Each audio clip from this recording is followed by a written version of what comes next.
Bishop Paul Martin, him too, and him too, Caramelly Mel, him too. Girl, look, I might do a whole surviving the pastor. Don't get me started. You know, I be needing you. Oh, before I get into this deep dive, you guys, I have decided that this Educational Friday, I got so many requests on going into more depth about Black women and maternal, the rate and all of that with Dr. Jackie and all of that. So this Friday, that will be Educational Friday. Black women, we need this. We need to hear this. I need all Black women to hear this. Pull up the Educational Friday. I'm buying gifts for them churn. If you all you gotta do is pay attention and answer the trivia questions. But anyway, now that we got that out the way. So look, girl. So, you know, I was in a gospel choir. Now, we was Jehovah's Witness. I didn't want to be. My mama did. She was going on some type of spiritual journey and decided that all the children got to go too. You know what I'm saying? Like, you know, back in the day, they said, as for me and my house, we too shall serve the Lord. And I don't have no problem with that. But I didn't like the fact that we had to go to meetings. That's what they called them. But it's church. Girl, Monday night Bible study. Tuesday night family study. Wednesday night theocratic ministry school. Thursday night you probably got off. Friday, if you're lucky, we didn't do nothing. Saturday morning, field service. That's when they knock at the door. Are you prepared for Jehovah's return, girl? Do you understand the type of trauma that sent me through as a child, knocking on my friend's door that went to school with me in New Orleans? Girl, listen, New Orleans is not the place to be a Jehovah's Witness. Girl, they dragged us up and down the street. Listen, the way they call bullying now, girl, them children would have been in jail the way they used to bully. You know what I'm saying? But anyway, and then Sunday we had meeting too, girl. I hated it. I hated every bit. I think that's the number one reason why I don't do religion. The Jehovah's Witness. Don't like them. Hated it. But anyway, look. So I was a Jehovah's Witness, but I still was in the choir. Was going to be in the choir. And listen, it was during school time. I didn't care. My mama said I couldn't be in the choir. Still was going to be in the choir. I just wasn't going to make the events after school. But during school, going over there saying, yes, Lord, for the rest of our days. Yes. Was going to be in the alto section. Girl, I remember I had my little solo. And girl, they snatched away my solo. Now, this is not even what this is about. But I got to tell y'all about this. So, what's that little boy named? The little short man, Kirk Franklin came out with, I am here. You don't have to. Y'all remember that song? To worry, I am here. How I go? I'll be there in a hurry when you're gone. Here's my shoulder, you can lean. You remember that? Y'all remember that song with not Paul Martin. I'm getting to him. But I remember, girl, I had practiced my part. I'm a alto. So, and I was also in the female quartet. I was in a whole bunch of different type of little groups or whatever, all in the gospel circuit. Didn't know nothing about gospel, girl. The last time we had went to a Baptist church was before my mama then became a Jehovah's Witness and plucked us up out of there, girl. I used to love going down there singing in the choir, girl, but my mama took that from me. But she did allow me to stay in the gospel choir at school. So look.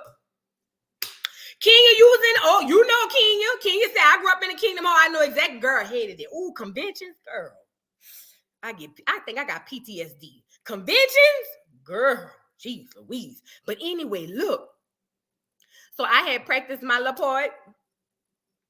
What was my part? My part was gonna be when she said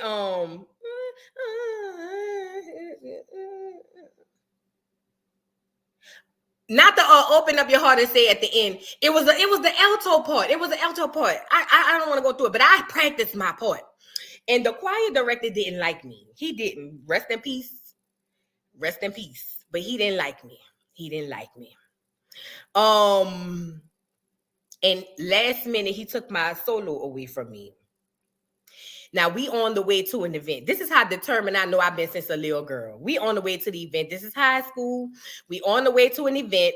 And y'all, I got my this time of the month done came, and girl, look, she done left the gift this month. Girl, I'm too old for this. Girl, I wish I could give my uterus to somebody who need it, because I don't need it. I ain't gonna lie. Anyway, this is off subject. I'm just seeing it and it's just driving me. But look, naughty head. Do I miss the dramas? Girl, listen. If you guys don't know about the conventions, Girl, let me give you a little quick peek. A convention, once a year, you go to wherever the convention is that year. In said convention, you be in that thing from what, 7:30, 8 o'clock in the morning to like 5, 6 o'clock in the evening. They do it at this big old arena, and they have what they call dramas, which is acting. Girl, I hated it. And then my mom and them used to be mad when you fall asleep. Who wants to be sitting up in a chair for 3, 4, 5, 6, 7, 8 hours? Well, listen, that was trauma for me. I'm traumatized. I'm traumatized. Jehovah's Witness, listen. Girl, I remember they disfellowship my daddy. No, he was on private reproof. But that's when they kick you out, y'all. That's the type of psychological games they play with you. They kick you out. This fellowship, private reproof, but they don't kick you out. You can come back. It's just that nobody can't talk to you. So you in there, girl, and people walk past you like you the wall. Girl, it's a mess. But look, traumatic, girl, traumatic. But look, so he took my solo, the choir director at school. And I said, I'm talking about last minute, he was just like, you not doing your solo. And I said, why? Because I want so-and-so to do it. Oh, that's what you think? Hold that part. Girl, tell me why we got to the place. Everybody went down, right before the song start. Everybody go down, get in their section, their places or whatever. Now, my choir director played the piano, so he couldn't really get up, but he was directing from, the piano. Girl, when they got to my part, right before they got to my part, I started parting the Red Sea, girl. Went down there, snatched the mic, and sung my song, girl. I was suspended for the choir for like 2 weeks. I ain't gonna lie. He told me I couldn't go on nothing for 2 weeks, but I still had to do what I had to do. I had to say what I had to say. You was not about to take my doggone, you was not about to take my solo. I don't care. And punished and was. Never got a solo after that, but it was what it was. I did what I had to do and I said what I had to say. But look, let's get to Paul Martin. So Paul Martin in the choir was everybody. Now I'm in the choir, but I'm not in the church. Hadn't been to the church house, girl, since I was a little girl. My mama plucked us up out of there in middle school, girl. It was the worst time of my life. So, but I wasn't in the church. Now they called them back then bishop. That's what they call all the people now, bishop. So girl, Bishop Paul Martin allegedly, even though I was there, allegedly went to the crazy house.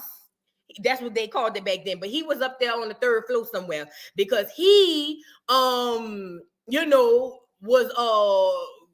allegedly. Now they say he just checked himself in because he wanted to better himself. But the rumor was he was messing with a little boy in the church, and they found out. And when they found out, he had went checked himself into the crazy hospital before the police come and they could put him in jail. Because, back then, that type of stuff used to happen, but they didn't really put you in jail about that type of stuff, especially boys on boys. You know what I'm saying?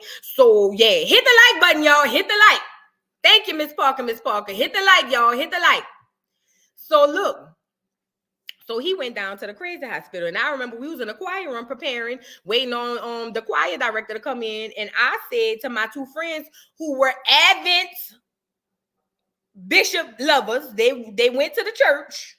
And I remember I said, well, girl, because they was, and I said, well, girl, what's going on with your pastor?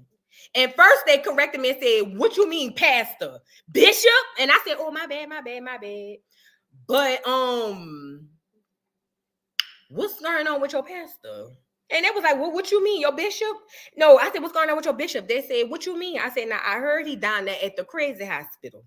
And they said, well, he went down there to check himself in because he was overwhelmed and da-da-da-da-da-da-da-da-da-da. And I said, well, that ain't what I heard. What I heard was that he was down there at the crazy hospital so he could avoid the clankety-clank because them people was coming to get him because he was around there messing with them little boys. And girl, when I said that, one of them was like 6 feet tall. The other one was tall too. These are men, but they still boys, And girl, one of them stood up and said, I'm going this girl. You know what I'm saying? And then the other one was like, oh, I'm going to get her too. And they ran behind me out the choir, girl. I couldn't even go to practice that day because they really was trying to fight me because I said, Bishop. Moral to the story is, I might do a deep dive on all these pastors. Yeah, I might do that. I definitely might do that. But TD Jakes, he on the docket. New Orleans, you on the docket. We on the docket, New Orleans. Every now and again, I lose faith in my people, especially in my city. And we're going to talk about it. Angel Reese. We're going to talk about Angel Reese. They tried to play my girl. Akbar V and what some people are calling karma. We're going to get on Christian Keys. We're going to get on a black woman proposing to a Negro. And we're going to get on Taraji P over there talking about how they don't make no money. Oh, and we also got Dr. Jackie. Again, Educational Friday will be on Dr. Jackie in this whole maternal mortality rate that we got going on. Okay. Now, is there anything else I want to say on that? If you're from New Orleans, drop a fleur-de-lis in the chat because we on the docket. I need everybody from New Orleans, come to the front of the congregation, stand up, line up, shortest to tallest, but shoulder to shoulder. I need everybody from New Orleans to line up, shoulder to shoulder, shortest to tallest, because we got some discussing to do. And I, for the life of me, I sometimes lose faith in my people. Oftentimes I lose faith in my people, and I feel bad, but it's the God honest truth, especially in New Orleans. Now, anybody knows when it comes to New Orleans is one of the last places that is full of authentic Black culture. These are facts. Anybody from New Orleans, I need y'all up to the front, shoulder to shoulder, shortest to tallest. I need y'all up here because we got to talk, New Orleans. We got to talk. So what I pride myself on about New Orleans is our culture. Anybody who's ever been to New Orleans knows, and especially if you're not from New Orleans and you visit New Orleans, y'all know New Orleans is huge on culture. Black culture, mind you. So New Orleans is huge on Black culture. It thrives, it breathes, it lives, it does everything off of Black culture. New Orleans does not exist without Black culture, period. It is one of the most authentic cultures in Black America, period. This is no, what do you call it? This ain't no competition. I'm just telling y'all what I know, not what I think. If anybody ever been to New Orleans, y'all know what I'm saying is true. Girl. So in New Orleans, amongst a lot of things that we have in Black culture, like Zulu, we have the Indians, we have all these things. Amongst that, we have something that we call second line culture. Somebody asked me about Super Sunday. Super Sunday is also within second line culture. Super Sunday is normally, I want to say how many Sundays before Mardi Gras? I can't remember, but it's when, everybody come out. It's the biggest second line of the second line. If you do not know what a second line is, let me just show you. Before I get into this, let me show you a New Orleans second line so you can understand, overstand, and understand what I'm saying. Hold on. Let me let y'all see what a second line is. The most lit thing you can ever witness. I'm just trying to show you something. Hold on. Let me see. All right. Let me share my screen so you can see what a second line looks like.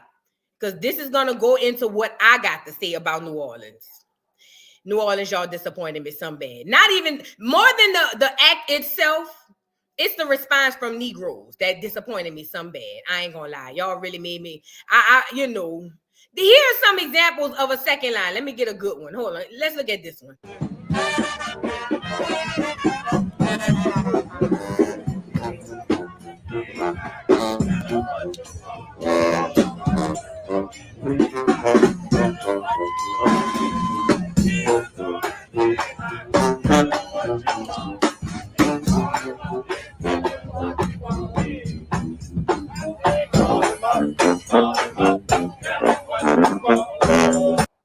There's another example. I don't know if they're going to strike me down for the music. If they do, I'm going to have to edit the video and put it back out, y'all. Sorry.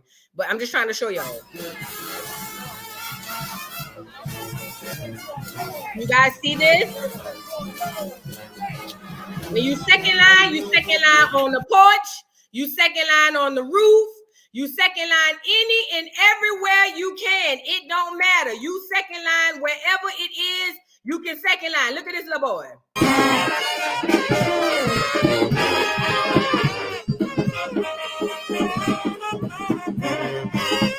Y'all see? My stepdaddy has been second lining so long that before my mama had me, when she met my daddy, she actually left him because all he wanted to do was second line. That's how long my stepdaddy been second lining. And I'm 40 years old. But she left him because all he wanted to do was spend his money on second line. Allegedly, this is what she said. This ain't what I said. This is what she said. Look, second line, second line. All right, now that we see this, let's get to it. So, in New Orleans, every ward, damn near every ward has a second line crew. Listen to me. Every ward has a second line crew. It is an all-black event. Always have been. Always should be. I was going to say will be, but as of now. Anyways, you got the Ninth Ward. The Ninth Ward is the ones in question. The Ninth Ward have the Big Nine. They got, first of all, the Ninth Ward is the biggest portion of New Orleans as it pertains to wards. It's actually, if you guys aren't familiar, New Orleans, the Ninth Ward got flooded first under Katrina, if you guys can remember that. And once they flooded it, all the gentrification started to happen. Now, within that, the Ninth Ward did a second line because, like all other wards, they have a second line crew. 7th Ward got a crew, 6th Ward, 5th Ward, 3rd Ward. But everybody got a crew. Perfection said lower 9. Girl, look, it's almost like New Jersey in New York. All of them behind that green heifer with the thing. So everybody on that side of the river, everybody on that side of St. Claude, or St. Claude and back, we all talking about the same people. We're not going to separate us. We're not going to do that. New Orleans got to take the lick. The entire 9 got to take this one, okay? So anywho, thank you, Imperfect Perfection. But look, so the Ninth Ward comes out, and like anybody, everybody's all, I ain't gonna lie, the Ninth Ward do the biggest second lines. My grandma from out the Ninth Ward. So this is big. So the Ninth Ward comes out that is a predominantly black culture, and you guys take a look at what they did. I'm still in shock and in awe. Take a look at this, you guys.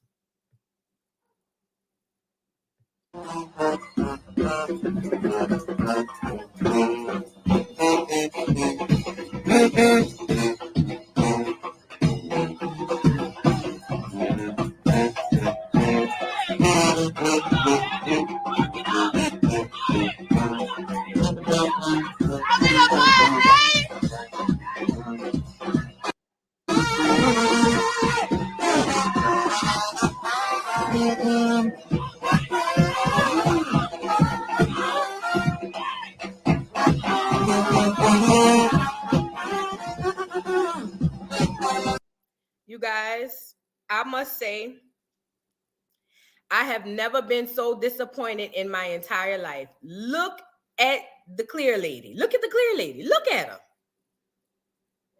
Look at the clear lady, you guys. Look at her. She really thinks she hitting. Look. It's a clear woman. It is a clear man. And to add in, look at the clear man. Look at the clear man. Girl, he really think he cutting up. Look. Uh-huh. And I'm showing y'all this. Yes, that was a clear lady, my aunt. My aunt, I need you on my live Friday so we could discuss mortality rates. And look at the Asian man. Listen. That one right there sent me. I ain't gonna lie. This one right here. Let me say this, New Orleans. And not just New Orleans, black people, because I'm seeing this as a trend all over America. Let me just say this. Get me up here. I was so disappointed in my city. I was so disappointed in black people. I was so disappointed in so many. Melly Mel said, you got to tell them about the Super Sunday Indians for Educational Friday. I'll come up and talk too. Yeah, for sure. We'll do that. We'll do that. Absolutely not, Tudor. Toot all of me. All, what? How you say toot all flame? No, Tudor. No, they don't. I was so disappointed in us because, let me say this, you guys. As Black people, we have nothing. Let me say it again. As Black people, we have nothing. We create everything, but we have nothing. And we have been browbeated by other races, not even ourselves. We just repeat what the browbeating was. We have been browbeaten by other races that if we don't include everybody, that we are in fact being racist, which when that is completely impossible when you don't own nothing, right? So because of that, when other people of the Milk of Magnesia community wants to come in on something that only we have, it's ours, we are browbeaten to death to say, hey, if you don't let them in, you're being racist. And for the life of me, I'm confused. How, Sway? We have a large population of Vietnamese people. Miss Globe Girl says maybe they paid the fee. I don't care. I'm about to give you an example, girl. Let me look. We have a large population of Vietnamese people in New Orleans. I remember back in the day during school, they had Vietnamese New Year. During Vietnamese New Year, they got off for a few days because it was Vietnamese New Year. Now, typically, I don't know now recently, but growing up, the Vietnamese people have their own area in New Orleans. They don't come out to eat with the niggas. They don't dine with the niggas. They don't spend with the niggas. Now, they sell to the niggas. They do our feet and our hair and sell us hair and nails and all of this. They don't do no business with Black people. When I wanted to open a beauty store long time ago, I remember going into this beauty shop full of Asian people. And I said, hey, sir, you get a large quantity of product. Is there any way you can talk to me or hook me up with somebody who I can speak to in regards to getting my own large shipment of product? And that man looked at me and said, oh, I don't know where it come from. Why is this important?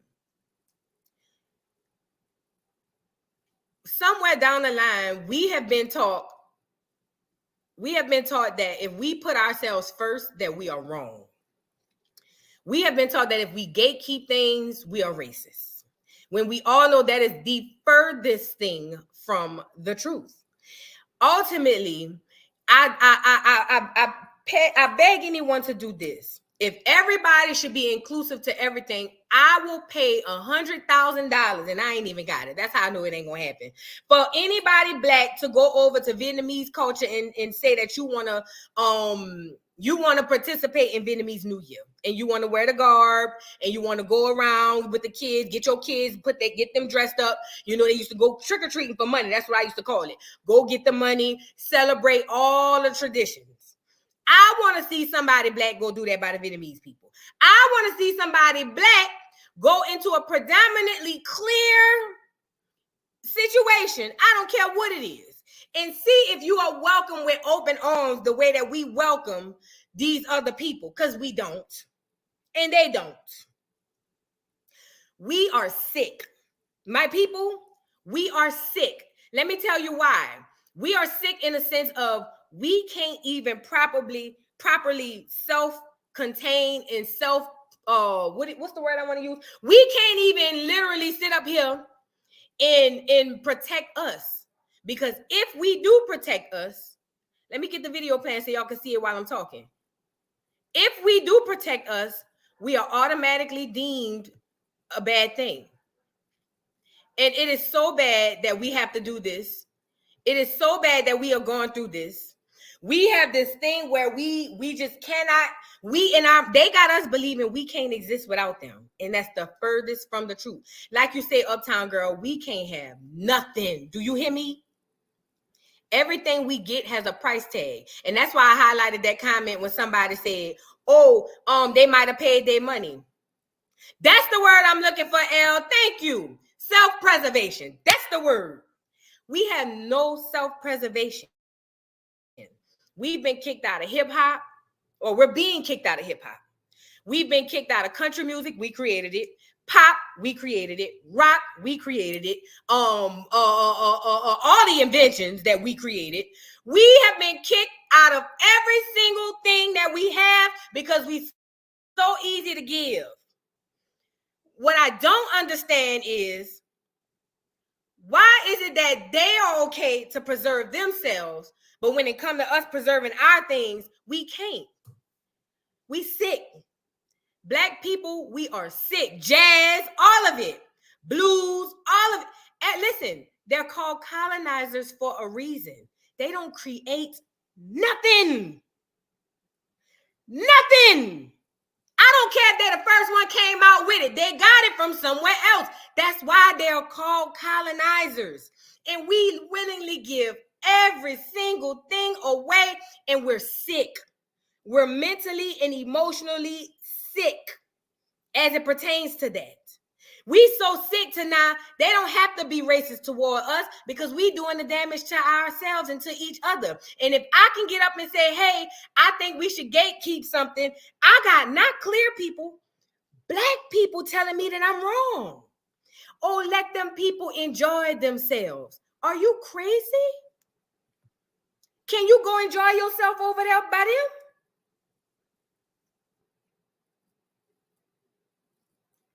We sick, black people.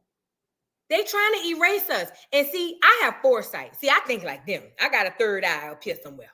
I have foresight.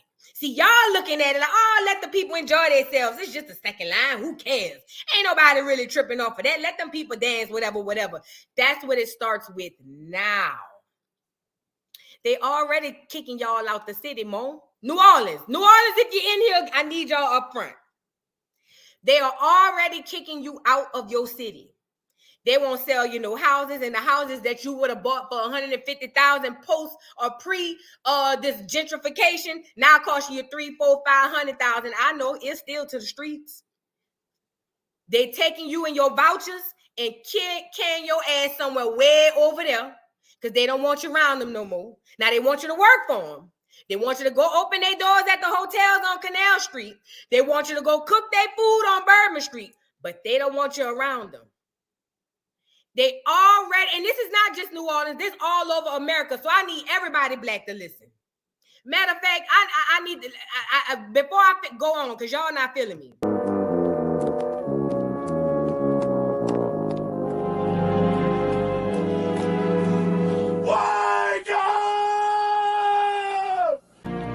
Please wake up. On my mom and them, y'all. We sick. We sick. They done got us believing that us trying to self-preservate is negative when everybody on the face of this earth do it.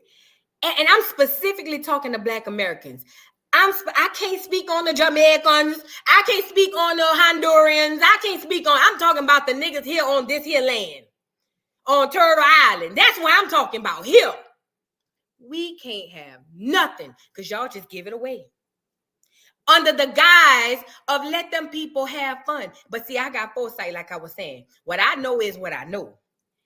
Right now, it's just dancing. After they finish kicking y'all up out of there, because they gonna do it. So a few of y'all gonna remain, but for the majority of y'all, they did this shit prior to 1800. It just, listen, how they say nothing new under the sun. I don't know if you guys know this. I did a study on this in my Louisiana history class. So New Orleans was occupied by black folk when the French and the Spanish came. Then they came, and then we were there. And then somewhere between there and now, there has always been a flip-flop.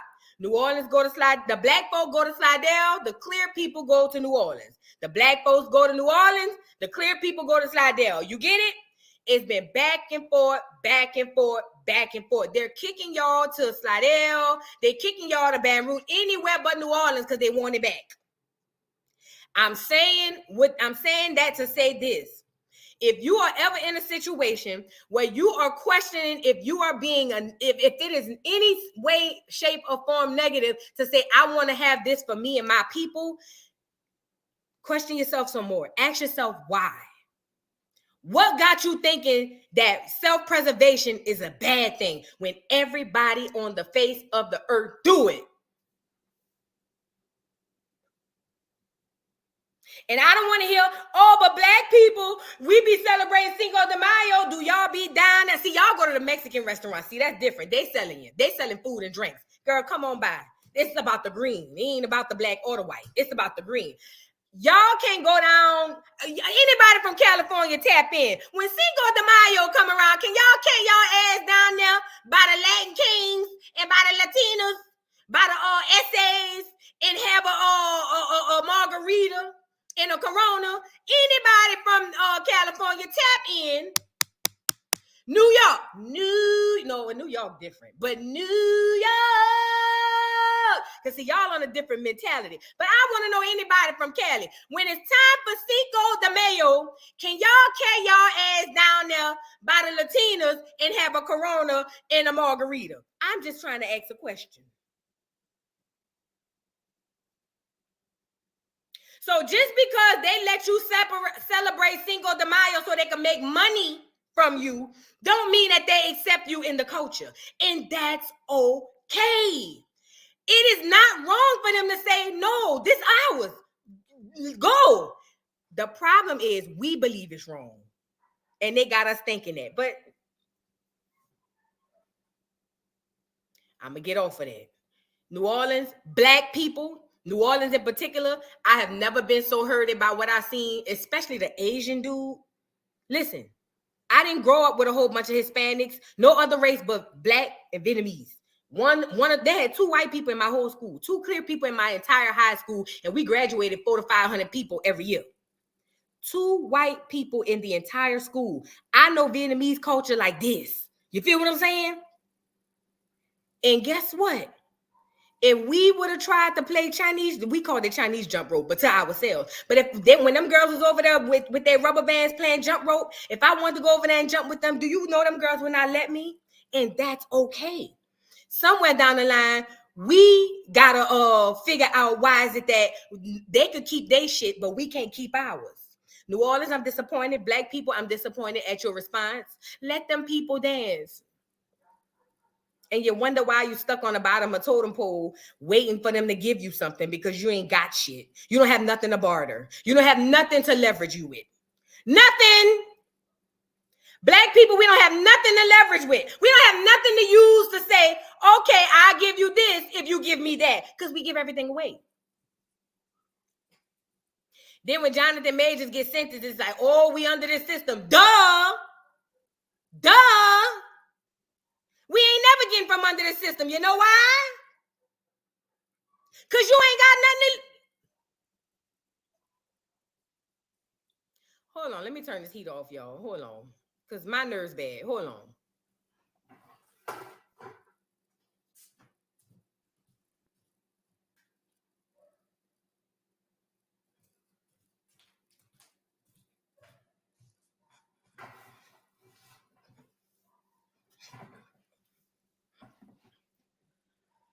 All right, I'm back, y'all. I'm saying all that to say, y'all, New Orleans, y'all hurt my feelings. But it ain't just in New Orleans, it's everywhere. You got Busta Rhymes around here saying America don't have no culture, that it really come from the West Indies. And I'm saying, you thick-neck bastard, if all the culture come from the West Indies, why it ain't over there in the West Indies? See, black people, that's why them people could look y'all in y'all face and tell y'all don't have shit, because you give it all away.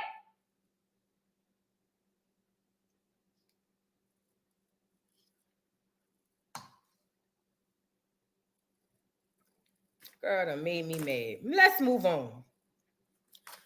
Taraji P. Henson. Now, let me say this about Taraji. Taraji, we all know her from Baby Boy. She played Yvette. Taraji took to social media. Well, no, she didn't take to social media. She was doing an interview and she got the crying. Yes, she did. Poor Taraji. Taraji said she's been working like a dog. Like how she did on that movie, what's that movie where there was astronauts? Night and day. And nobody won't even drink from a coffee pot that ain't mine because I'm black. What she said in that line? I work like a dog, day in and day out. and drink from a coffee pot none of you want to touch. Remember she said that? That's what she was trying to say about the acting industry. So let's get Taraji up here. Taraji, oh. Now, Taraji, I ain't gonna hold you, fat. I ain't gonna hold you, Taraji. I ain't gonna lie. Taraji, it's hard. You know, it's hard out here for a pimp. You remember she sung that too. Remember, Taraji, you know, let me say this, y'all. It's hard when you're on the bottom of this class system. You know what I mean?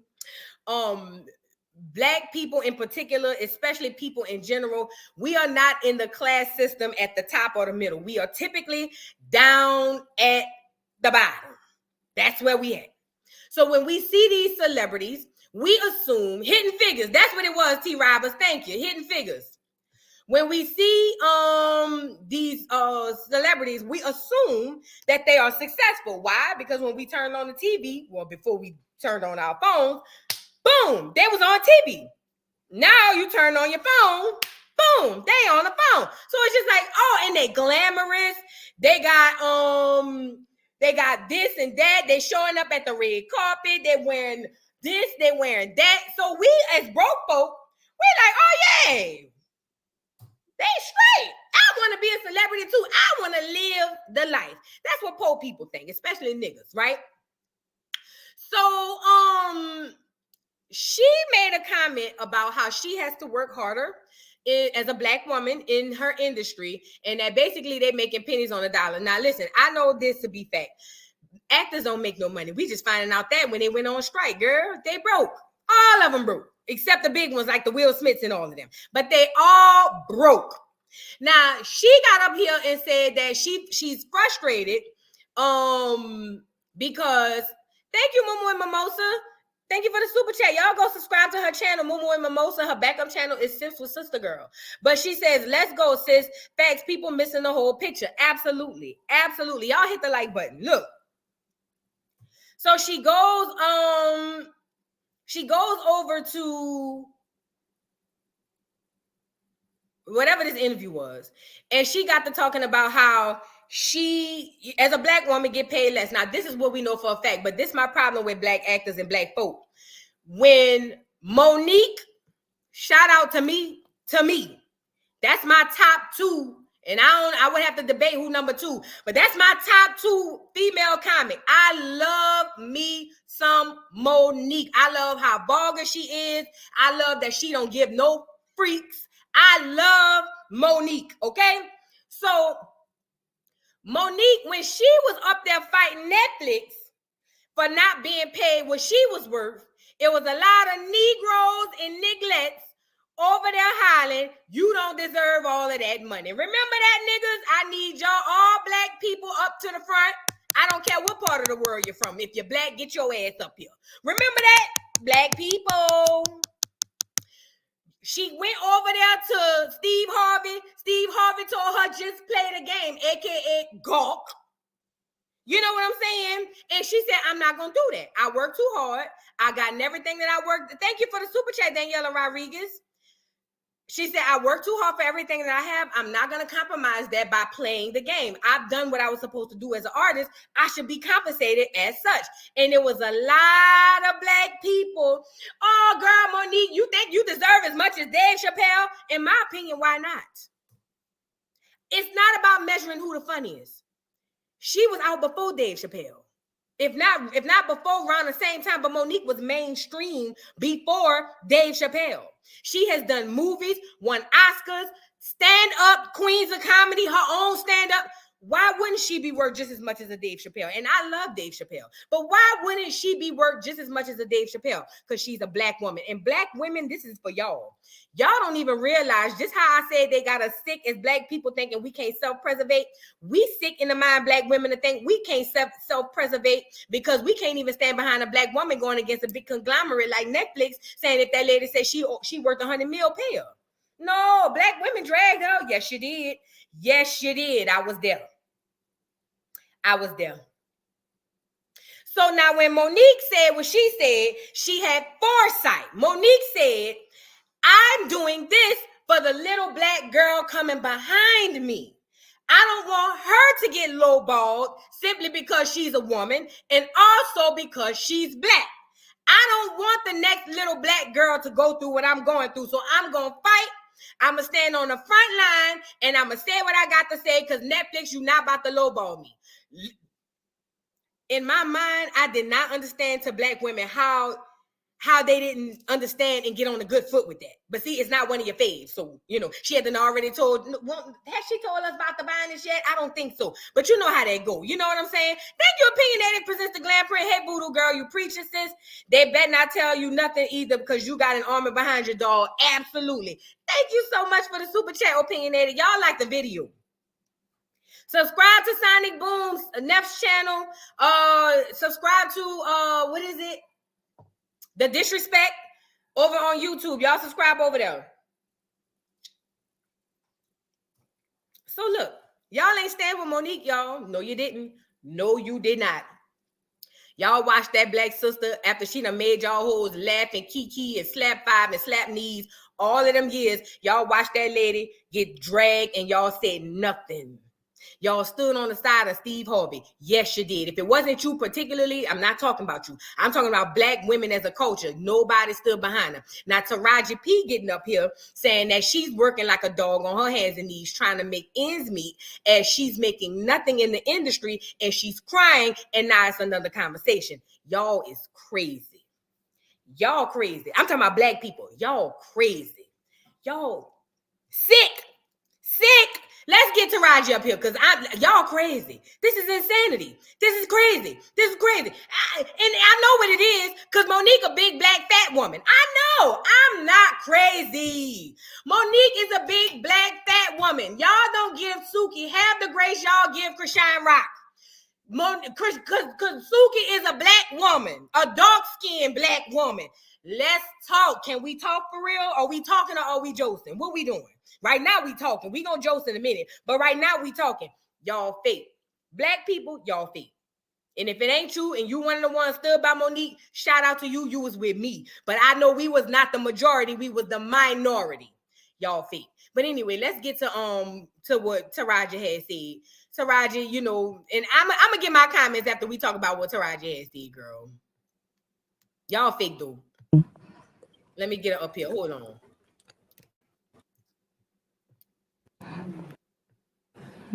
Are you thinking about it? I'm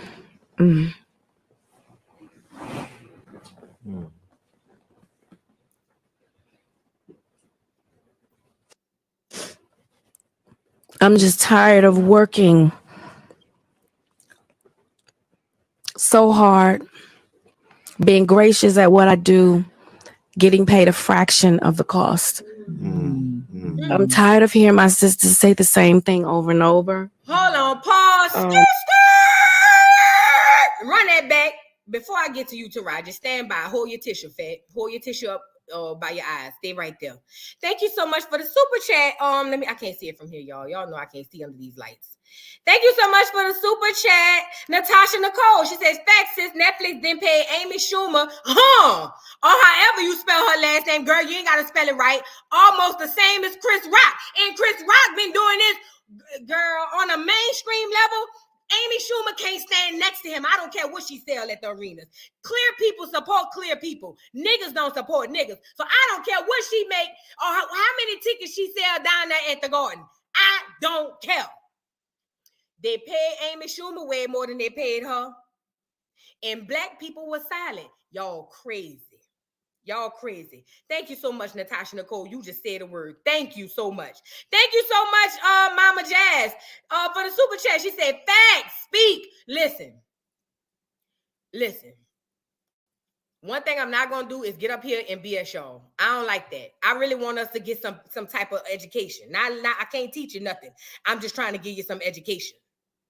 Let me say this. Taraji P just said, I'm working like a dog and I'm making pennies. How does that differ from what Monique said? She said Netflix wanted me to do a special. She said, and Netflix wanted to pay me pennies on the dollar from what I'm worth. This is an Oscar-winning performer. I don't give a fuck if she wrote a poem or a soliloquy on the goddamn show. She's an Oscar winner. And they paid the clear woman, the whole milk, 3, 4, 5 times what they paid Monique. Now, Taraji, a lighter-skinned black woman, is up here crying. Not everybody got the sympathy. Black people, y'all sick. Y'all sick, y'all sick, y'all sick. I'ma say us because I'm black. We sick. We sick. Do you hear me? We sick. We sick. Taraji literally saying the same thing. She literally saying the same thing. Literally. And now it's a different story. Girl, y'all crazy. Let me let her finish. Go ahead on, Raji. Go ahead on, Raji. What happened? You get tired. I hear people go, you work a lot. Yeah. Well, have to. The math ain't mathing. Let me tell you what my problem is about this. The culture of America does not move without black people. Listen to me again. Let me say it again. I got to get on my Dr. Umar because that's the only time you niggas get it. Sometimes you got to say it 4 or 5 times. The culture of America does not move without black people. The culture of America does not move without black people. The culture of America does not move without black people. No, let me back that up. The culture of the world, Craig, does not move without black people. When Monique was going through her thing down there at the Netflix piece, my heart goes out to you, Taraji, but you're doing better than most black women who look like me and you. But let me say what I got to say. When Monique was going through what she was going with Netflix, where was your antennas, Taraji? I was waiting on you at the door. Where was your antennas, Taraji? I need you up here. Where was your antennas? If black women had stood together and band with Monique, I'm talking about Angela Bassett, Taraji, or if black women, and it don't even take all. It just take a few of the main ones and maybe 30 to 40%. I'm talking about put a dent in their so-called sales because they can't sell without your fat. If y'all had stood with Monique, y'all wouldn't be having this conversation right now. But no. See, niggas so scared of losing what they don't really have anyway. Can we talk? Let's talk about it. We here, fuck it. Niggas is so used to losing what they already don't have for real.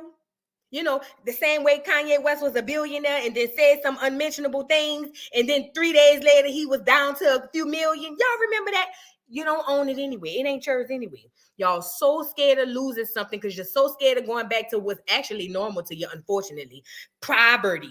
Or I could never go back to the regular house. Oh my God, no. I could never be shopping at the Kroger with the regular people. I could never. I have a shopper who does that for me. Oh my God, no. Y'all stayed there. Y'all sat quiet. And y'all did nothing. And y'all watched Monique get dragged like a dog. Yes, she did, black women in Hollywood. Not just in Hollywood, black women too. I got Kiki coming next, Z. Thank you. I'm getting on her next. I got a video coming up too after this. Y'all sat there and said nothing. So Taraji, from a broke person like me, who keeping her head above water, making a way when I can, I don't really,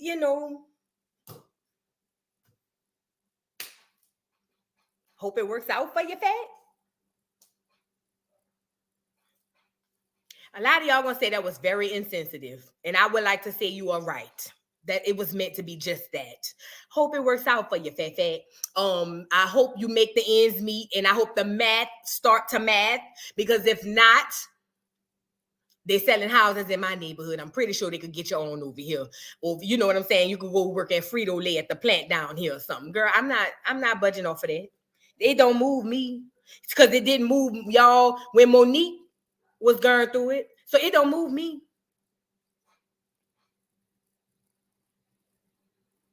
I've been waiting on black women at the door.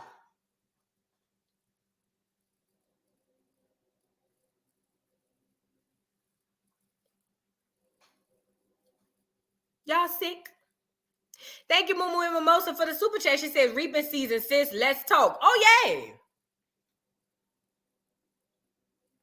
I've been waiting on black women at the door, and I'm still waiting. Can we talk? Oh, y'all ain't ready for that conversation, though. Y'all only want to support Meg Thee Stallion because that y'all like her music. Y'all want to support Nicki because y'all like her music. Cardi because y'all like her music, and she ain't even nigga. So I'm still confused at that. Then y'all want to support. Who else y'all like? Who else black women love? Kiki. Y'all want to support who y'all like. And that's another reason why we jacked up. Girl, y'all is crazy. I should have named this title Black People, Y'all is Crazy. Because y'all is crazy. Let me scroll down. Kiki Palmer chimed in, and I'm sitting here asking myself why. Kiki, didn't that boy just put out text messages showing that you was over there trying to fight him? Too? I got a video coming on that. Allegedly. Let's get Kiki up here. I'm not buying the tears, y'all. I'm sorry. Sorry, not sorry. I'm not. When Monique cried out for help, see, and that's another thing, black women. That's why I keep telling y'all, stop being strong.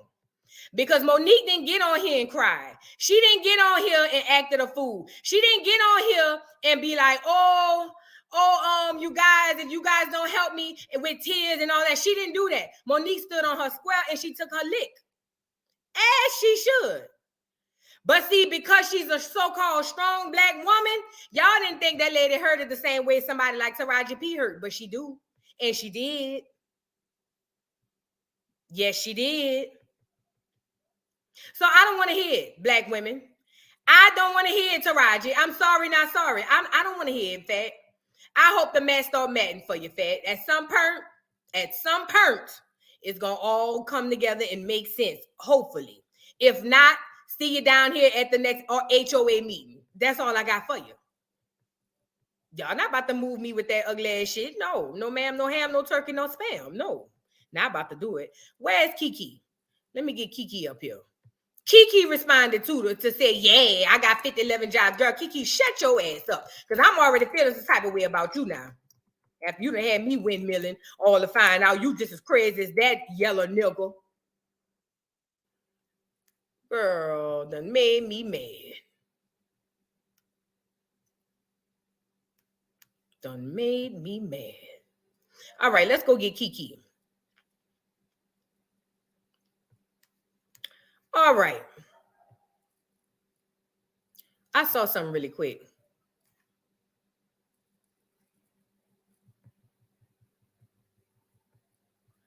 We support who is less problematic. I tell you what, y'all just seen what happened to Jonathan Majors? That clear woman who just got off of all of that, that's from Jonathan Majors. Y'all remember that? You remember she got him locked up, or not locked up, but now he going to sentences and all of that, even though they had actual footage showing that she was a problem. See, that's what support looks like. It's almost like my child, right? This is how I look at black people to me. My child could do the most heinous shit out in the streets. I'm not going to condemn her in front of you. Not going to do it. I'm going to stand beside her. But when we get to the house, I'm going to get her together. Whatever proper procedures need to be taken once we get on to the house, that's different. That's how all the other cultures across the world do it, except niggas. Oh, we got picks and chooses. Oh, no. We don't want to support her because she said this. Oh, we don't want to support him because he did that. Oh, we want to support him because she don't like this person and I like that person. Y'all, remember what I said? We sick. Black people, we sick. We sick. And Lady Bell, look, you are absolutely right. Jonathan Majors is not my business. Once you go swimming and backstroking into the milk of magnesia, you are no longer the property of the niggas, okay? Whatever happens after that is on you. But I'm talking about the stuff that we deal with that doesn't, you know what I mean? That we don't go running into. Them niggas, Jeezy, figure it out, Fat. I'm not saying we should support Jonathan Majors. He went swimming in milk, so now he got to deal with the calcium. That ain't got nothing to do with us. I'm talking about black people who don't do that stuff, who's being wrongly treated, and then we just turn around and be like, Oh, I don't like this person because this person don't like Meg Thee Stallion. Or this person said, oh, Cardi deserved Offset to cheat on her. Or this person said Nicki album was trash. Y'all crazy. Y'all crazy. That's crazy. Let me read what Kiki got to say, girl. Kiki, I got a video coming after we get off of here. Keke Palmer joins group of celebrities speaking out in support of Taraji P. Henson, expressing her frustration of not being paid fairly. Where was the group of freaking oh God, Jesus, Most High God, please guide my steps, Lord. I ain't even being funny, y'all, because I'm getting so frustrated with us. Anyway, she says, is this what she said? Watch this. Taraji is telling the truth. 70 to 80% of gross income is gone off the top for taxes and commission, agents, managers, lawyers, and for those who pay other employees as well. Baby, the math ain't mathing. And I know you like 10 million minus 8 million is still 2 million. Well, to a broke nigga, it is. She said the entertainment industry is just like any other industry. We run businesses to keep our brands afloat, us being the brand and business. She says, and it's the team of company members that decrease any assumed large lump sum. This includes monthly expenses just like everyone else. In the words of Biggie, more money, more problems. To make more money, or to make money, you must spend money. So what seems like a lot is taken by a lot. There is still a privilege in this, depending on what vantage point you are seeing from, but in our own industry, amongst one another, this is neutralized. This is why no one can really have one job anymore. People work outside of the entertainment industry. Many do Uber Eats. Girl, if I get in an Uber and doggone in Taraji is my driver, bitch, we gonna have a girl. What? Anyway, what else she said after Uber Eats? They do Uber Eats. Oh, Postmates, accountant part-time, substitute teacher every other week, etc. For an entertainment career, you may be like, man, an actor, influencer, host, speaker, etc. I keep a job because I have to. Haha. We all work multiple jobs, and we may like some, but also because we have to. To be successful and live in America is literally this way because of the cash to expense ratio, and this is why entrepreneurship is so important, but that in itself is expensive.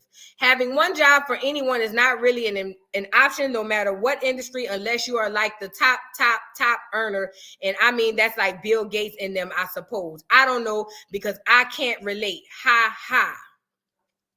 For an entertainment career, you may be like me, an actor, influencer, host, speaker, etc. I keep a job because I have to.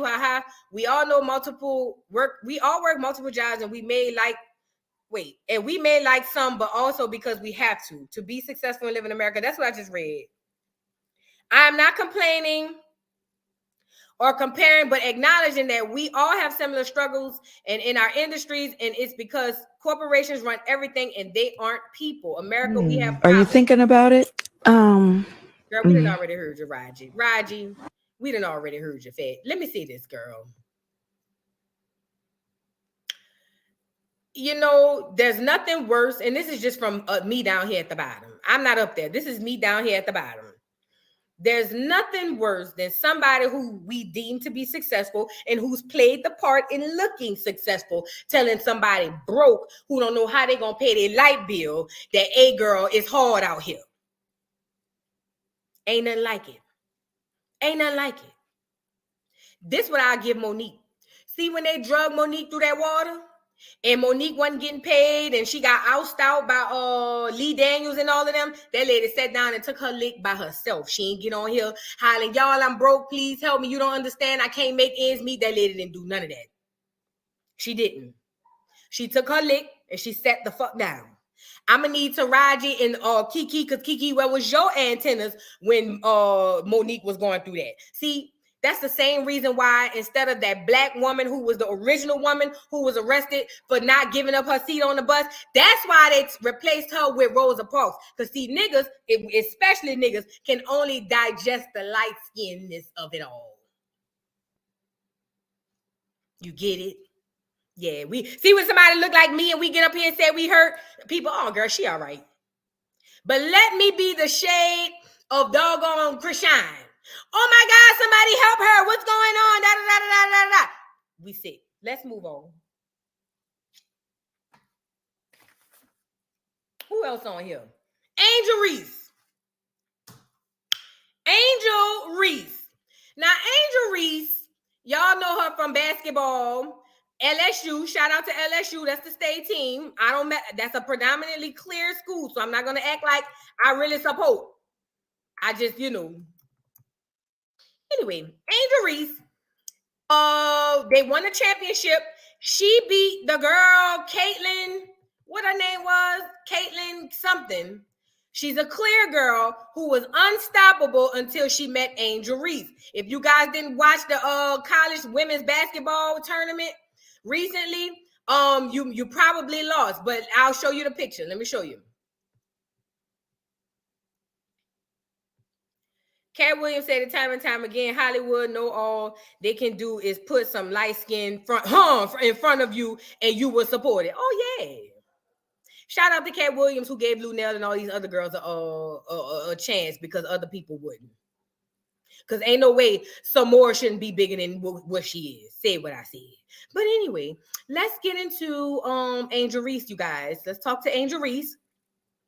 So Angel Reese, you guys, you may not know her, but I know her. She is a female basketball player. She's a millionaire in college because now they're able to capitalize off their NIL, their name, image, and likeness. Now this girl, what's the girl name? Caitlin Clark. Caitlin Clark. Caitlin Clark was unstoppable. I'm talking about niggas and bitches was scared alike. I'm talking about she would talk people hitting threes. She was just unstoppable until this black girl, Angel Reese, came in and shut her DF up, okay? Angel Reese shut her up. Angel Reese and LSU goes on to win the title last year. The problem is, normally there's a thing called Athlete of the Year. Normally it's the best athlete from the year prior, right? Well, the people is saying something because instead of having one athlete of the year, they got two. It's literally Libby. I have a real question. Why do you believe Angel Reese needs to be humble? I really want you to come up and explain that to me. Because, see, that's another thing we do as black women. Oh, yeah. Oh, yeah. It's another thing we do. Why she need to be humble? I'm really curious. You can put it in the chat or come up after. I really would like to know why, as a black woman, you would look at this girl, this young girl, and say that she needs to be humble. I really want to know that. But look. So Angel Reese, instead of being that she's the champion, she should be athlete of the year, but she's co-athlete of the year because she's dancing in jigger bopping. What does that mean? So because she's dancing, she needs to be humble? I'm confused. When all she needs to do is hoop the flute and hoop. You don't watch the NBA, do you? You can't watch the NBA. Put me up here. You can't watch the NBA. See, look. I'm not even trying to call you out, but you putting it out here yourself. If you black, are you black? First of all, are you black literally, Libby? If you not black, you about to get kicked up out of this chat. Because this ain't even your conversation.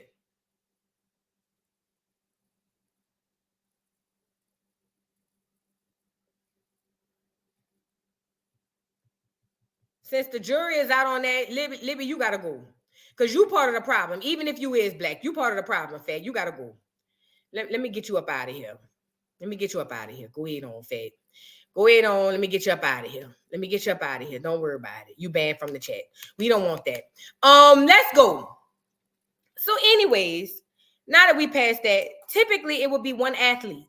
But now it's two athletes. We're doing co-athletes of the year. Would you guys like to wonder why? And this is the gag. That wasn't the part, how that boy be saying on Instagram, that behooved me. The part that behooved me was the black people in the comments saying that Angel is lucky because it really should have been Caitlin. Let me say this, y'all. raised an athlete who's a female. I know more about women's basketball than most. My daughter been playing since she was 4 years old. I know more about athletes and women's athleticism more than most women, especially women. Period. I know more about women's basketball than most people. I've been doing it, my baby, 21 this year. I've been doing it for what that is, 17 years?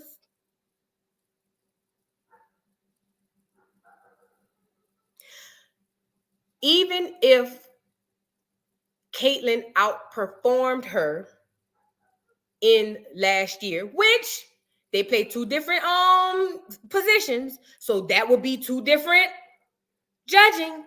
Because Caitlin's not, Angel's not going to hit as many threes as Caitlin, because it looks to me, and I don't know what her position is, it looks to me that they don't play the same position.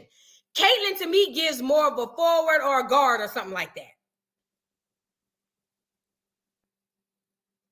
So Angel shut down the top player in the women's college basketball single-handedly by herself.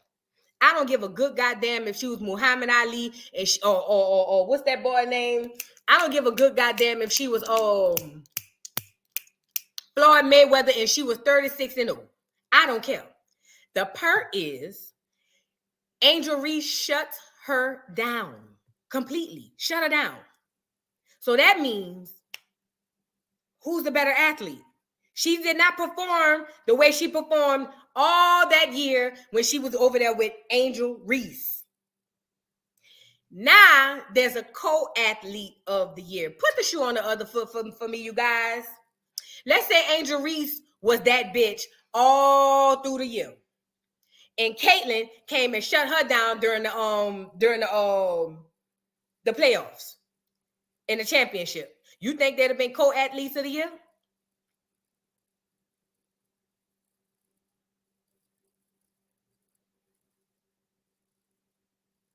Again, it wasn't that really messed me up, because I expect that. You know, when you live in a system, that's how I roll. It was the black people in there that really was backing that shit up. Even if you felt like that. You know how your mama said, don't talk my business in front of company? We sick. We sick. We sick. You know how your mama said, what's in my house, stay in my house? It's no different from the analogy I gave when it comes to my daughter. If she do something wrong, I'm going to deal with her, but it ain't going to be in front of the company. That's going to be something we deal with on the backside.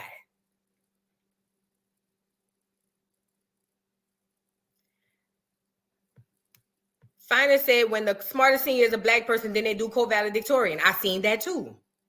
Hit the like button. But again, when you under that structure, because you have nothing to barter, nothing to give, you have nothing to hold up against and say, hey, if you don't do this, I'm not going to do that. And you need this and I need that.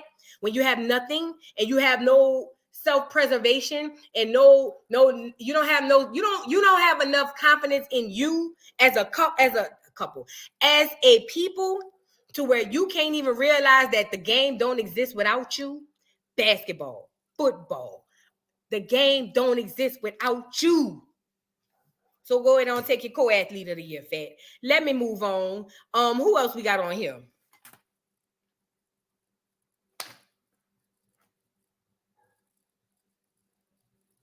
Akbar. Let's get her up here. First of all, Akbar. Y'all hit the like button, please. Akbar V. You guys have y'all been following this Akbar V thing? Akbar got up here when Cardi was going through her thing with Offset and dragged the girl. I did a video on it. She was laughing at her, making up songs, talking about, I'm not gonna cry, I'm not gonna cry. Remember she was saying all of that? And people was telling her, hey girl, you might want to be mindful. Karma is a you know what. Shortly thereafter, Akbar carried her ass on here, crying, Because allegedly, now I'm saying allegedly, her daughter is in the hospital fighting for her life. Let me see if this is the video.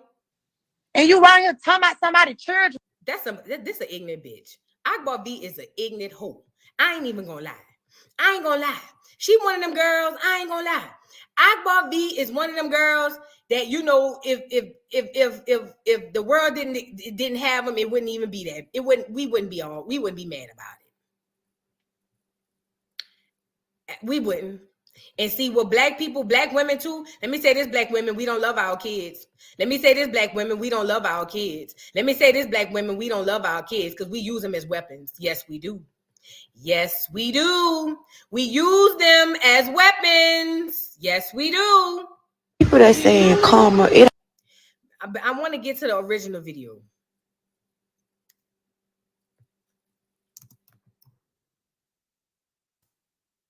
I'm pretty sure y'all already seen it.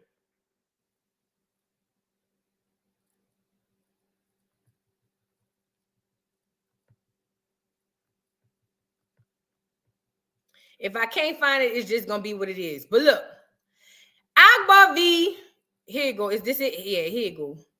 Cry, oh, not the time, cause that nigga been gone for some years. Oh, I'm not gonna cry. I said I can do it. I got you, bitch. If you need me, I come in that bitch like, oh, I'm not gonna cry. It's not the time. That nigga ain't worth your time. Ooh, you was his lover and his secretary. You helped him push that album sales. Was at the job, but no one else was there. Now he out here cheating on you. 11 years, monster. So y'all heard Akbar relishing in the fact that this girl was going through something with Offset. To be honest, I really don't give a damn, but I don't kick women when they down. I don't care what color they is. I don't kick women when they down. But she decided to take this opportunity instead of making up for lost time of not having your churn because you didn't have custody of them. Instead of taking this time to make up for lost time you didn't have with your churn because they was in the custody of somebody else's, because allegedly, maybe, I don't know, they said your ass was unfit somewhere. Instead of you taking that time, putting it back into your churn, you over here fanning out over a bitch. And I don't mean to call her a bitch. I'm just saying that for context. Nicki Minaj, you over here fanning out for Nicki Minaj because you's a fan. You're not a mother first. You a fan first. Akbar, you is fucking crazy. You're crazy. Now, Akbar got up here singing and dragging, and you know how she do. Woot-de-woot, shucking and jiving for old Nick, jolly old Saint Nick, you know, getting in beat that don't have nothing to do with her. Cardi B and Offset don't have nothing to do with Akbar. Akbar just got her kids back, what, last year, this year? You think she would be taking this time to put in with her kids, but no. Akbar said that now is the opportune time to say F them kids and get online and troll Cardi B. Well, and again, I'm not saying this is karma. I would never say this is karma, but the old proverb does say sometimes karma skips you and hits your kid. Again, I'm not saying this is karma. I think that if this is true, because now this is all alleged, but if this is true, then she might want to rethink and reevaluate her mindset moving forward. So moving on, I can't scroll while we on here because I don't want Twitter to show something that we can't. Let's move on. 2-3 days later, Akbar gets on here crying again. Yes, she did. She said her daughter is in the hospital fighting for her life. You guys, take a look at Akbar talking about her daughter fighting for her life. Check it out. My baby, don't do that. Just pray. And I wouldn't even be on here asking y'all to pray if I had my pastor with me, because my pastor would have left my side. She would have been right here with me. But my baby, don't do that to me, y'all. Don't do that. If it was about a relationship, then y'all can say that's my karma, but don't put my baby in there. Don't do that, because my baby, she innocent and she's a good person. She nothing like me. She don't like confusion. She's so gentle. Like, she the kid that she a peacemaker. So don't do that. Okay? That's all I ask. Just pray. First of all, let me say this. My prayers go out to that girl daughter because her daughter don't have nothing to do with her mama being a jackass. Let me say that first. If the little girl is really in the hospital, if something is wrong, my prayers go out to the little girl. I hope that the little girl makes a speedy recovery. She never said what was wrong with the little girl. She just basically said her daughter fighting for her life. So with that being said, shout out to not shout out God. My prayers and my sympathy and all my thoughts go out to the little girl. Her mama ain't shit, but all my thoughts go out to the little girl. Let me say that first. Secondly, y'all hit the like button. Please hit the like button. Secondly, if your daughter is in that type of state, why is you clicking the live button on Instagram to tell us to pray for your daughter? Remember I said black women, we don't love our kids. We don't. God forbid, and I knock on every piece of wood in my goddamn house. God forbid somebody tell me something wrong with my child. Girl, y'all won't find me. Are you crazy? I don't give a good goddamn if she sprained her ankle. Girl, y'all gonna be looking for me for the next 48 hours till I figure out how to get my baby back where she need to be. I'm not thinking about grabbing the phone and clicking a live. But Akbar V decided that this was the time, if her daughter is fighting for her life, this was the time to get on Instagram and cry and say, y'all, please pray for my baby. Are you dumb? When I say black women don't love their kids, if it ain't you, I'm not talking about you, fat. But I'm just saying in general. As I look around and I see how we use our children for clout, we do not love our children, because if we did, we wouldn't do half the things. We wouldn't do 2/3 of the things that we did. We don't love our kids. They all props. That's why when you get into it with a bitch and you even say something like you a bad mother, oh, bitch, you talking about my kids. Huh? I ain't say shit about your kids. I said you a bad mother. I ain't even mention your kids. I said you, bitch. You. And then look at the people in the comments. All kids is off limits. See, that's the problem. Kids is off limits. And I'm looking around like, huh? Because I said you ain't shit of a mother. Kids is off limits. Huh? I ain't say nothing about the baby. I said you. Kids is off limits. When it come to my kids, it's up. It don't matter. And I told y'all this with the Erica situation. Most bitches who speak like that, who really ready to risk going to jail, prison, and all of this stuff, all in the name of you can't say nothing bad about my kids, your bitches probably ain't no good mothers anyway. Because you're not about to take me away from mine. Now, if you put your hands on them, we'll go sit down and do my time. We'll do that. But unless you putting your hands on my child, ain't a bitch gonna have me crashing out behind what you say. Girl, who are you? Your words don't even validate me, let alone my child. Girl, please. Anywho, Akbar V gets on there after that and hollers, pray for her child. Well, her boyfriend, husband, baby daddy, I don't know who the Negro is. He looked like an ex-con. That's all I know. He said that this was a lie. That's what he said. I didn't say it. This is what he said. He said, oh, that's cap. The little girl not even in the hospital. She walking, she talking. She got everything going on. And Akbar V is capping for the likes and the clicks. And I said, to me, sound about right. That's exactly what I said. I said, sound about right. Let me pull up the receipts from this boy. Where he at? I had him on here. Oh no, he on here. I said sound about right. You know why? Because black women, as in general, as a collective, we don't give a damn about these kids. We don't. It's all a prop to say I'm a good mother, I'm a single mother, I'm a mother, and the whole time I'm churning, they're hungry. We don't give a damn about these kids. Stop acting crazy, black women. And if it ain't you, I'm not talking about you specifically, I'm sorry, because I know I care about mine. But I'm just saying, as I look around from my left to my right, I get to realize that black folk don't give a damn about these badass children. And don't. Well, let me see where she at. Hold on. And these people be posting all types of shit. They be posting 50, 11 posts a day. I can't. That's why my Instagram, I can't control Instagram and YouTube, girl. I wouldn't have the time. Girl, I be done ran myself crazy.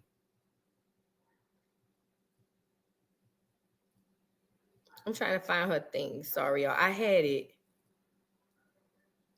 Yo, as a culture, we are sick. We are messed up. We are jacked up. And I'm scared for us. Our future looks very grim according to where we at today. I ain't even gonna hold y'all. I ain't even gonna lie to y'all, Fed. Let me pull up this damn post. The boy came out and said she capping. Let me see. Nope.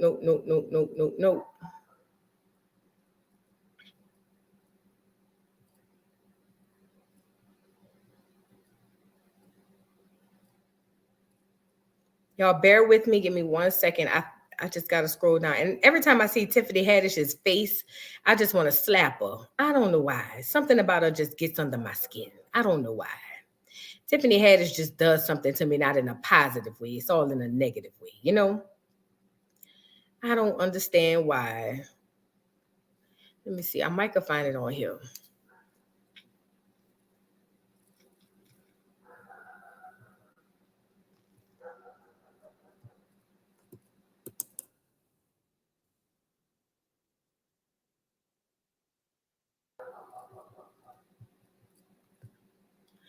I know there. Let me stop singing, because girl, them people is trying to lock it out for singing and humming their songs, girl. Let me see. All right, here we go.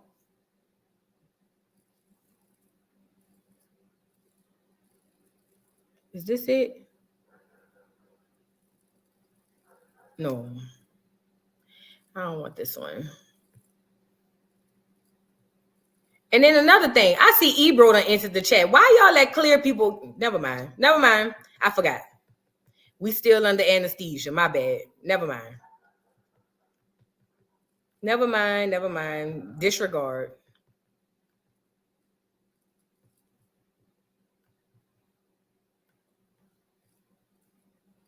Is this it? All right, here we go. God damn. All right, here we go. This is her husband. He said this. He entered the chat and said this. He said, Dora, that's her daughter, is not fighting for her life. She can walk on her own, talk on her own. She's able to hear and see. To those that has her in your prayers, please continue to do so. Thanks. It's appreciated. Now, this is the husband.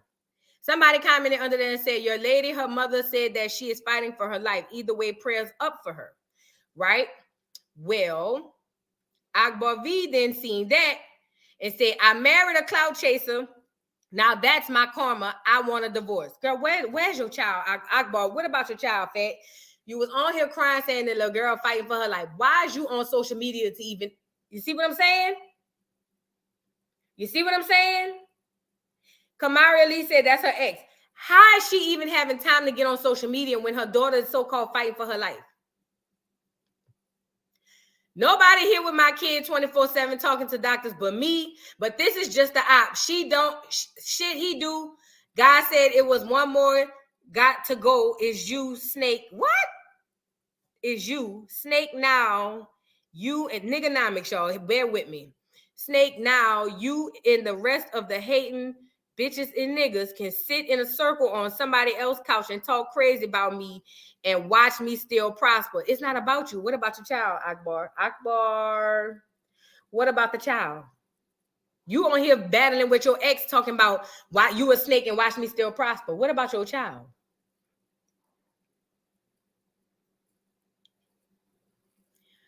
Girl, wade in the water.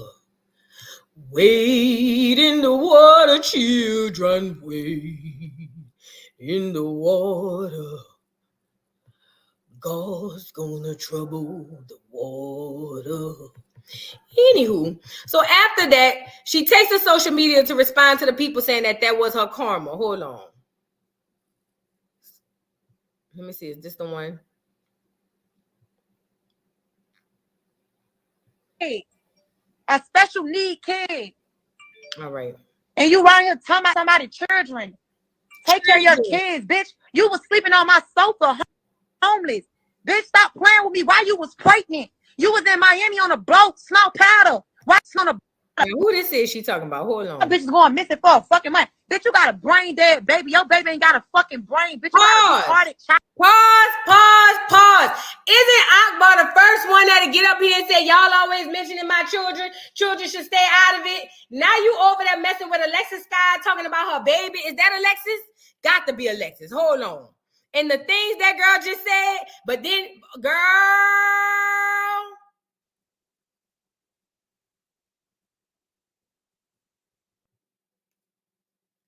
When I say them children is props, I'm going to let her finish. Go ahead. Ow. And you mentioning my children. Like, there's no disrespect to Lele. Like, but you got a fucking retarded kid. A special need kid. And you right here talking about somebody's children. Take care of your kids, bitch. You was sleeping on my sofa, homeless. Bitch, stop playing with me while you was pregnant. You was in Miami on a boat, snow paddle, while you was pregnant. Now y'all hoes want to make it seem like I'm the fucking bad guy. When I start airing bitches out. Your daughter is retarded because of you. Tell the truth. You had cocaine in your system. Tell the truth. And then when I take it to this next level, everybody want to say, Akbar, you wrong. But was I wrong when bitches was mentioning my children? My bitches going missing for a fucking month. Bitch, you got a brain dead baby. Your baby ain't got. All the black women who was windmilling with their till their arms came out of socket when what's that girl name? When Ice Spice, Regular Spice, Old Spice. When Old Spice told Erica, she was an ain't shit mom and her son don't love her. Remember, y'all was saying children is off limits. Remember, well, I need all of the women, the black women who was windmilling for Erica. Remember, y'all said children was off limits, even though she didn't mention the child. Well, she did mention the child, but the dig was at Erica, not the child. So remember when she said that y'all dragged and understood, because I know if it's my child, just hilarious, you ugly ass bitch, where's your antennas? Because you had a lot to say then as well. Didn't y'all drag Erica, Old Spice, because she said that her son don't like Erica? You know why that happened, right? Old Spice, a dark-skinned black woman. Black women, I've been waiting on you at the door. Akbar done said some more heinous shit. I don't give a fuck what that girl said. Even if she talked about your children, I believe that the power is in the tongue, right? I believe that the power is in the tongue. So with that being said, I watch the things that I say, and if I say anything with conviction, I mean it and I believe it from my heart. And I'm not gonna get up here and just say anything reckless. You know what I'm now? When I be joking, I do be saying right, but that be jokes. That don't even be real. Well, some of it be real. I ain't gonna lie. But you get what I'm saying? I don't say certain things out of my mouth. This girl just said some old heinous stuff about Spice from Love and Hip Hop. Not Spice from Love and Hip Hop. About Alexis Sky's child who has a disability. I'm not gonna lie. The part when she said you was doing the snowman, I believe that might be true. After seeing Krishan, girl, I don't trust nobody. I don't know what's going on. You know what I'm saying? But ultimately, she didn't have that to say. That's why Akbar is always in the situations that she is in. Her karma is her own. She is the reason why all of her things go the way that they go. Hey, famous producers, how you doing? She is the reason why her karma is the way that it is. Now, again, I pray nothing is wrong with her daughter, because her daughter don't have nothing to do with she was born to an ain't shit mom. So I don't want anything to happen to her child. But she has to ask herself, why does life go like this for me? I know at one point I used to do that. At one point when I went through my divorce and then I went into another relationship, got engaged, and then it was just going bad and bad and bad, abuse of bad and bad. I kept saying, well, why does this keep happening to me? What can I change about me that stop attracting this? And what can I fix about me that might be better for this? And it actually worked. Akbar V, the people want me to tell you, go lay down. Cool it down, Akbar. That's why you messed up the way you messed up. I said what I said. Who else we got on here?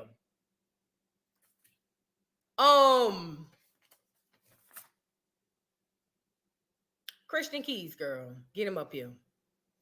You know, I went on GG Live yesterday. Shout out to Ruby, GG. I went on the Messy Sweet Spot yesterday. Shout out to her. And they were talking, I was in the bed too. I was getting ready to go to bed. But they were talking about Christian Keys. Christian Keys, I don't know. Now I'm starting to wonder, Christian, was this all a cloud chase? Was it all a dream? I used to read Word Up magazine. What the fuck going on, Christian Keys? Christian Keys then came out here, gave all these hints on who it is, basically saying without saying who it is, and let the world go into wondering who the hell he talking about. All for him to sit back and like a post saying it ain't Tyler Perry, but then kind of alluding to it being him and some other people. And at this point, I'm to the point now, I'm saying, are you trying to pull a fast one on us, Christian Keys? What is going on? What is going on?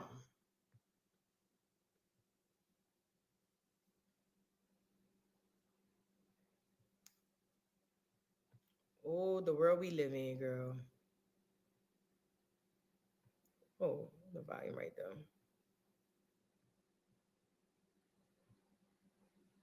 My experience. What I experienced with. I've already seen this, Christian. I don't want to hear that part. I'm trying to hear the other part. Hold on. I think they say he came out and said something else. And look at Claudia. Claudia, y'all always wonder why Claudia always know everybody's business. Look at Claudia showing her support. Good evening. All right, Christian, shut up. Because nigga, at this point, I'm starting to look at you side-eye. And being on Ruby Live yesterday really made me look at you side-eye, nigga. Because I'm trying to figure out what your motive is. Who else? Let me see. Was it on here?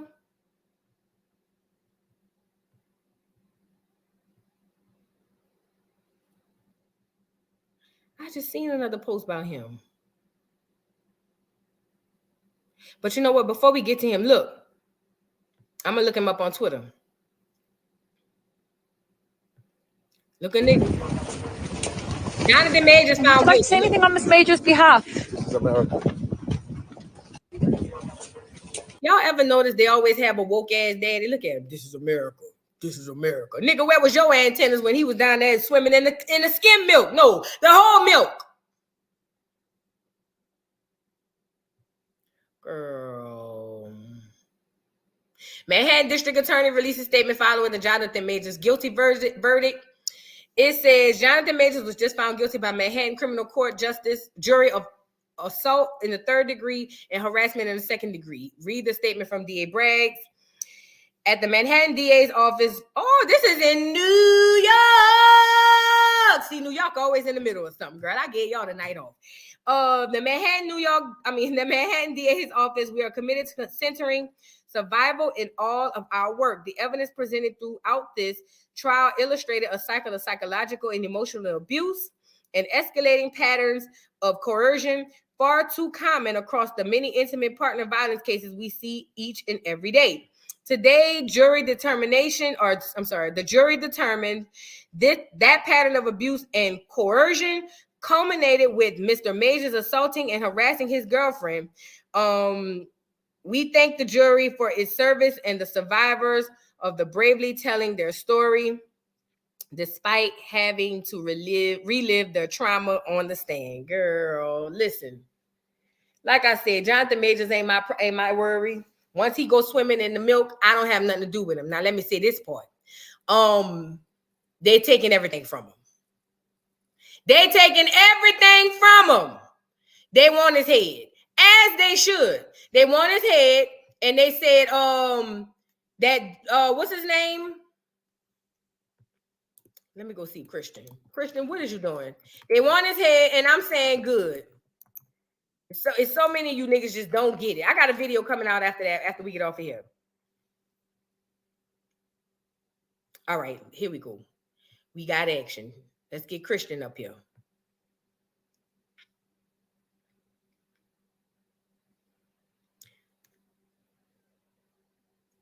Let's see. Where's Cynthia G with Who They Really Choose series? Where's Cynthia G when you need a child? Over there on Patreon. Girl, I ain't got no money. All right. Let's get into it. All right. This one he said he had the voice recordings. All right. Whatever. Playing games like this. Look at Erica Dinero TV. Playing games like this Scooby-Doo mystery bullshit. If you have a case and wanted to expose them by filing charges. If Cassie inspired you, get out of the sandbox and say who it was. It makes it seem like you want to make a big reveal. This is not a game. If you were harmed and you want to come out and share your story and warn people, do it. No one has time to play Blue's Clues with you. Y'all want men to be taken seriously in SA cases, and you want to play these weird games. I don't know. I agree with Erica Dinero TV. I do. I don't normally agree with Erica Dinero TV. I ain't watched in a long time. But in this particular situation, I agree with her. What are we doing here?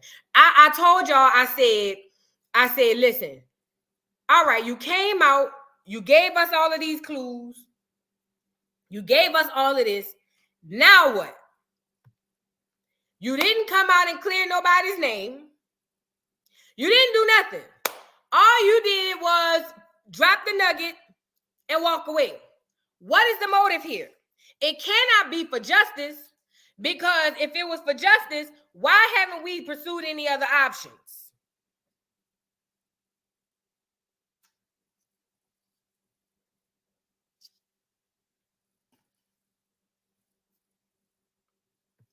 Camaria says, I think he's setting his stuff up to drop the whole thing. Well, I hope so. I hope so. The motive is he need to be heard. Y'all say he didn't ask for attention, but he came on social media. That's asking for attention.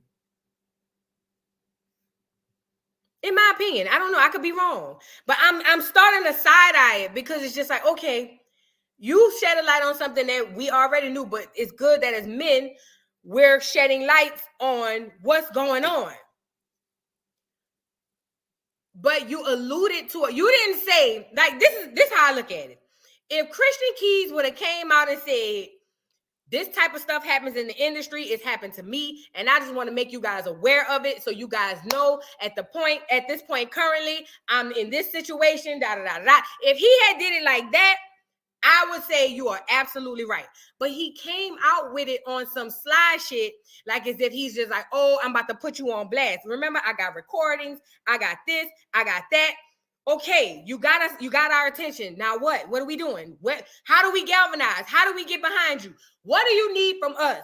Are we riding that dawn? If so, who are we riding on? What is happening?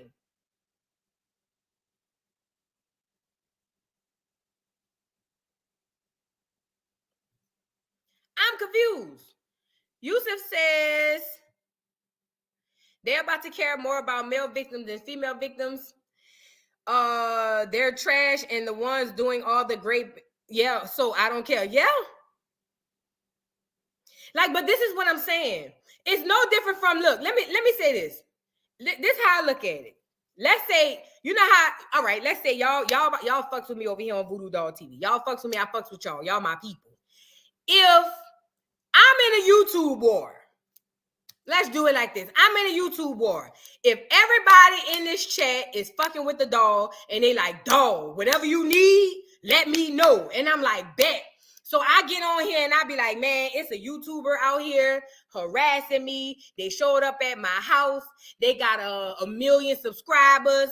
They black. And they female. And I be like, but I just want to get my story out, you know, so y'all can know. Y'all gonna be like, well, dog, who the hell is it? And then most of y'all gonna say, it gotta be Tasha K. Black, female, million subscribers. Most of y'all gonna say,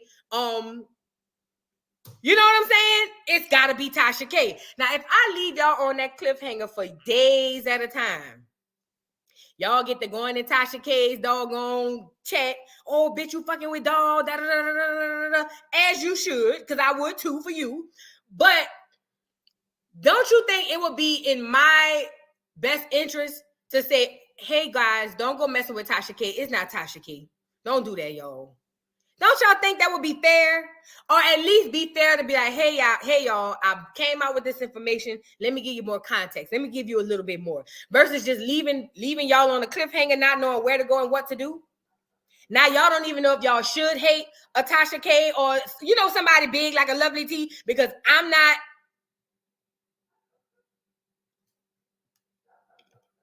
It says, DJ Ross blog said, how can C Keys report anything to the police 15 years after it happened if he admitted that he purposely let the situation, the statute of limitations run out? I don't know. I don't know about going to the police. At this point, the court of public opinion is more popular right now than the police itself. Joy 2, yes, it is a novel. With Christian Keys, it's a novel. We only got to the intro. We didn't even get through chapter 1, and we on a cliffhanger.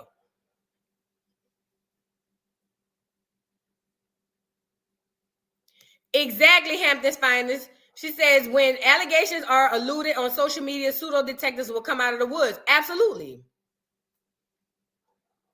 So I'm just saying, like, I just think as the person that came out, I commend him for coming out. I commend him for being strong enough to say this is going on. But now what? What do we do? Where do we go? Who are we riding on? Who do we need to get canceled? Give us the names, the numbers, and all of that so we can get them out of here.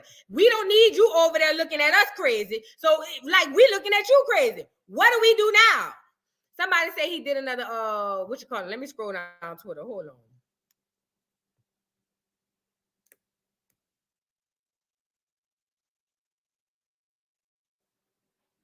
Oh, they talking about when, what's his name? When Terry Crews put an address on his.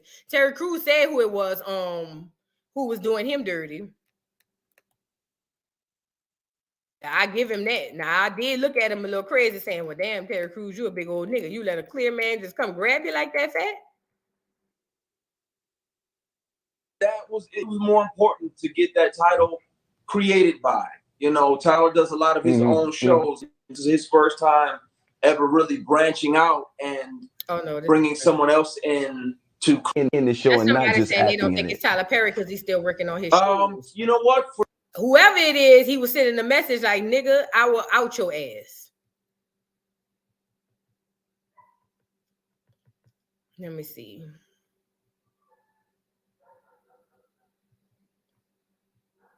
Because if you like it, you should have put a ring on it. Christian Keys, what is going on? What do you want? How do we move forward? That's all I'm asking. How do we move forward? It's making me side-eye you, and I don't want to do that because there are a lot of men who go through this in the industry. We've seen how it happened with Terry Crews. I just want to know what do we do next? How do we, like, what's next? What's up? What's up? You know what I mean? Am I wrong for feeling like that, y'all? And we about to get into TD Jakes too. We about to get into TD Jakes. Now, they said Christian Keys did like somebody's comment saying that it's not Tyler Perry. I feel like that's taunt. I feel taunted, y'all. I might be wrong, but I feel like he taunting me. I feel like he messing with me. I do. Like, nigga, what's up? You done said all of this. What we doing? What are we doing? And did y'all catch the tease that he said he's a producer on a show and he's an actor and he said he got $3,000 in his account? Remember he said that, and he said he got enough money to pay his rent, his baby mama rent, and go to the dollar store and get something to eat. I said, the dollar store? What? Hit the like button, man. Let's get. I can't find nothing else on Christian Keys, but I'm gonna just say this to me, y'all. Maybe I'm just too anxious. Maybe I do have a problem with my what's the word I'm looking for? Patience. I do. So maybe I'm just being impatient, but I'm trying not to lose hope, Christian. Christian, you got to give us something else, Fat. You done got us riled up. you gotta give us something else. Exactly, Mystic Moon. Mystic Moon says Christian Keys also said that we will recognize his voice. The only billionaire's voice we recognize is Madia. Let's get on TD Jakes, girl. Let me tell y'all something. If you're a Christian, let me say this before I get into this.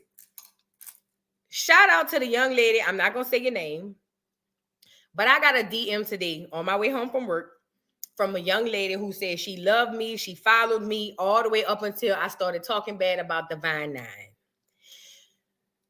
I'm only bringing this up because I know how black folk feel about their church, their pastors, and they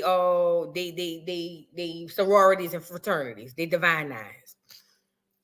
I'm no fan of nothing and nobody, to the point where I'm Stevie Wonder. Does that make sense? What that means is I see what people doing, and to me, I get frustrated because I see that they're misleading people, and because they mislead people, it makes me go in on them. You know what I mean? Yes, he did say that, Voodoo. Say what, Rouse Blood? Oh, that he was going to the police? Oh, that he let the time run out? Child, I don't know. At this point, Christian, call me back. Call me when you're ready. Call me when you're ready, Fed. There's nothing I could do with that. Yusuf says, people who unsubscribe because of one disagreed point, and I despise that. Yeah, listen, this girl hit me up, and like I said, shout out to the girl. She was very respectful. She wasn't disrespectful. But the girl hit me up and said that she followed me and she was a real fan. She said, up until I spoke on the D9. Black people, we love our church. We love our pastor. And we love our sororities and fraternities. All to the point where we would literally battle another person for an organization that wouldn't do the same for you. What do I mean? When this girl hit me up, she said, you know, I really was a fan. I really appreciate everything you do. But when you started speaking down on the D9 organization, I think that was wrong. And I'm paraphrasing. But she also said, first of all, I'm misinformed. She said, because the boule, she said, the people that I said was in the boule aren't even boule. And I said, well, they're supposed to be a secret society, first and foremost. So none of us are supposed to know who they are. However, if 1 + 1 = 2, and I'm looking at people and what they're doing, then I'm making an assumption like anybody else. So I'll give you that. But then she said the boule don't have nothing to do with the Illuminati. And I said, ma'am, I did research on this. I did a whole video on this. They're literally made in the image of skull and bones, which is a portion of the people. I said, not to mention, the D9 organization takes on basic similar characteristics as the boule, who takes on its form from the skull and bones. I said that. Kathy Black said, not true. I promise you it is. I did a whole live on it. I promise you it is. I know, and this is another thing. A lot of us don't even know what we be into. A lot of us join organizations and we be misinformed on the organization that we in. All we know is what we see on the surface. Because see, even the people in the organization, they can't tell you everything. If they did, then you wouldn't join. So they gotta put it up there so y'all can get up there going, ski-wee. And what else they be going? What the Deltas be doing? And then the bros going up the Q-land or whatever they be saying. They have to do that to you because they need you marching and dancing and stepping and putting your jacket on and paying your dues. You don't know. It's like Christianity. People outside the church know more about your church than you. It's facts. People outside the D9, not all people, but some people outside the D9s actually go in with an unbiased mind and find out more about your organization than you. Not to mention how many women and men have came out and denounced the D9 and told the secrets of the D9. Oh yeah, know about the rituals. Crossing the burning sands. You Jesus now? You Jesus? Y'all crossing the burning sands? Why y'all never tell nobody what y'all have to do to get over in the doggone organization? Question. Why is it such a secret to tell everybody what y'all got to do to cross the burning sands? Sound like a secret society to me. Nevertheless, she came in very respectful, and she said, real talk with Yanni. What Yanni this is? What Yanni this is? This the Yanni? This ain't that Yanni. This ain't that Yanni. I'm going to move on because this is not that Yanni.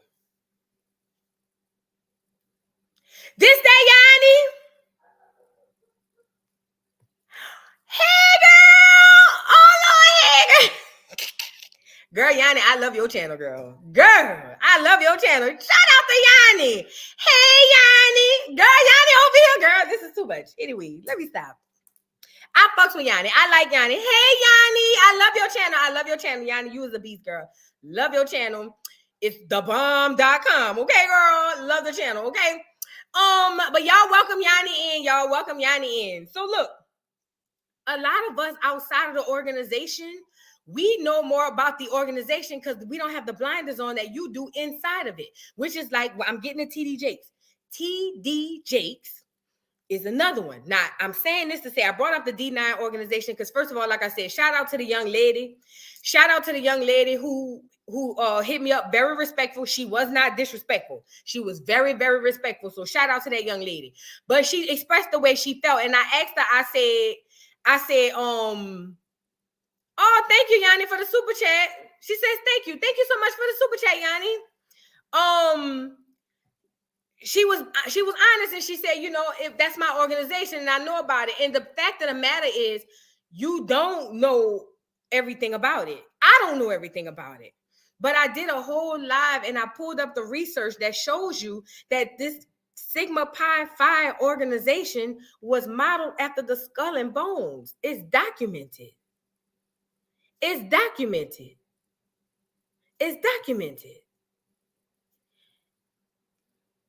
Miss Judy, you sound like an elder. You do. You sound like you could be my mama. So I'm going to ask respectfully that if I'm too loud, turn down the volume or exit out the chat, ma'am. You sound like you could be my mama. Your name Judy, so I know that you are of age. So I respectfully, this is not disrespectful. If I'm too loud, turn down the volume or go ahead and exit out fat. Hit the like button on the way out too. But, you know, I'm not going to let you come in my chat and regulate how we doing things over here. I'm a passionate bitch. You know what I'm saying? Sometimes I get real passionate about what I'm talking about. So with that being said, you know what I'm saying, ma'am? No disrespect, ma'am. Because I know your name, Judy. I know you old enough to be my mama. I know that. So, ma'am, I'm just going to ask politely, respectfully, with all due respect. No disrespect, all due respect. If I'm too loud, ma'am, turn down the volume. Or to the left. Hit the like button on the way out, though. Please and thank you. Appreciate you, ma'am, Miss Judy. Thank you. Appreciate you. Show you right. Right on. Anyways, y'all hit the like button. Look. So I asked the girl, I said, ask yourself, and this was and I wasn't even trying to be smart. I was like, ask yourself, I said, you're defending an organization that wouldn't defend you. I said, to be completely honest, most organizations don't give anything to the people. It's just the thought and feeling of camaraderie you get from said organization. You don't get anything out of those organizations. If anything, you give to be a part of organizations, church, D9 organizations. That's how they do, you know? So when it came to the D9 thing, I already know, and I haven't even done the video yet. I just discussed the boule. And I also connected the dots that Jackie is in a D9 organization, who is also in a D9 organization with Scamala, who I believe is part of the boule, which would make sense why Jackie got the doggone interview and not Simone, because Jackie knew how to follow the script. She got handlers. You get it? Anyway, TD Jakes. TD. The video not down, Janae. It's on my backup channel, Voodoo Doll TV's The Dollhouse. It's not down. It's on the backup channel, Voodoo Doll TV's The Dollhouse. I'm gonna try to put more stuff on there so I can get the main channel back in the algorithm, girl. They done knock me down to the ground. Anyway, TD and his wife. If y'all church folk and y'all really don't, if people saying anything bad about the church really triggers you, either trigger warning or go ahead on and exit out now, because I'm about to drag. TD and his wife decided to pull an old school prank. That's what I call it. The reason I call it an old school prank is because, you know, they used to do this on TV back in the day. You know, back in the day, you call the 1-900 number. It's $2 a minute, $2 a minute for the first 5 minutes, $29.99 a minute after that. And you too can buy a miracle through some spring water or something. Well, TD Jakes has upped the ante. He says he's no longer a pastor. He is Jesus Christ himself. He's out here curing people. Yes, he is. I would employ everybody in the chat. If you have any ailments, illnesses, if you have anything going wrong, carry your ass down to the Pottery House. Okay? That's what they call it, the Pottery House, y'all. I don't know the name of the church. Carry your ass down to the Pottery House and get cured. You might have to have a couple of dollars, but TD is curing people. They able to walk now.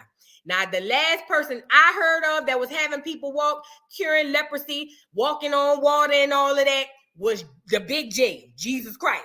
But now TD Jakes said, move over, Jesus. It's the new sheriff in town. He is now curing the people. Do you hear me? He is curing the people. So we're going to take a look at his wife doing the Holy Ghost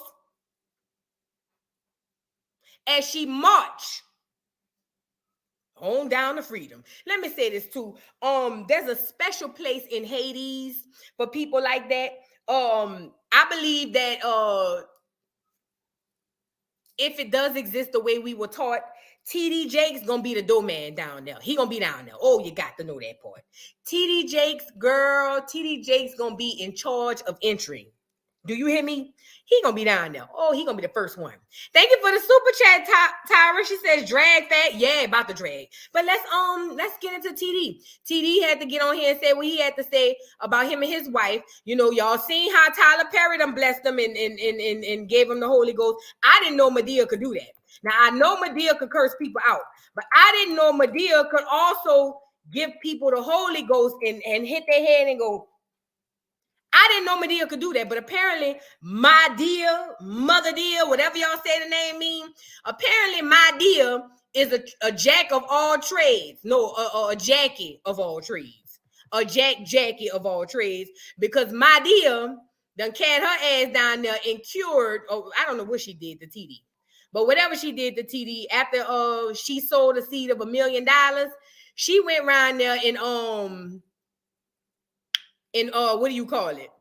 And laid hands on the good Reverend brother pastor TD Jakes, who is now the new Jesus. Let's say that part.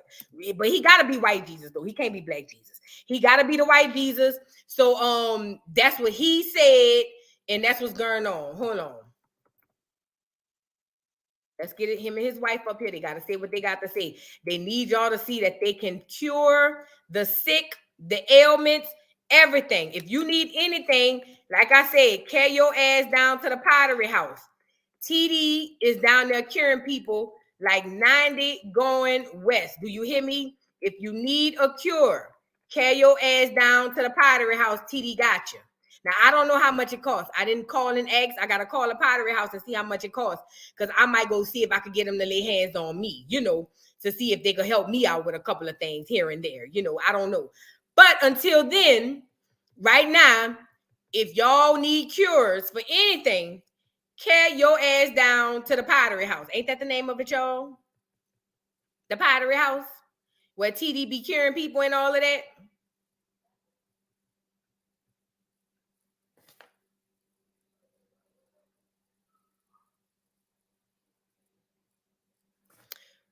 I'm sorry, y'all. Ain't that where they be at the Pottery House? Ain't that where they curing people at?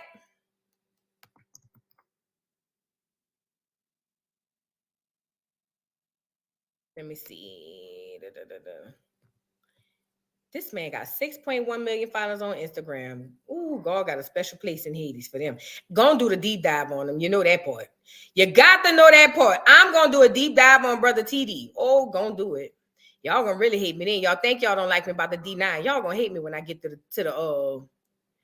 that part.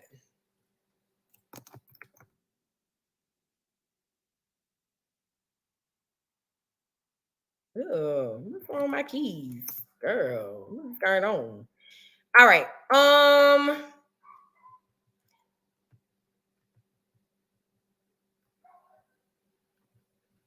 just seen this.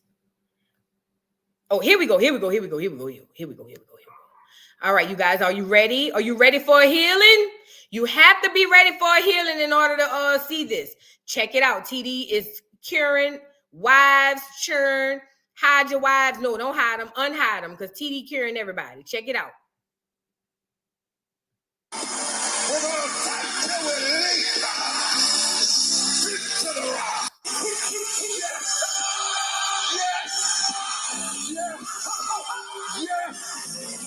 Yes.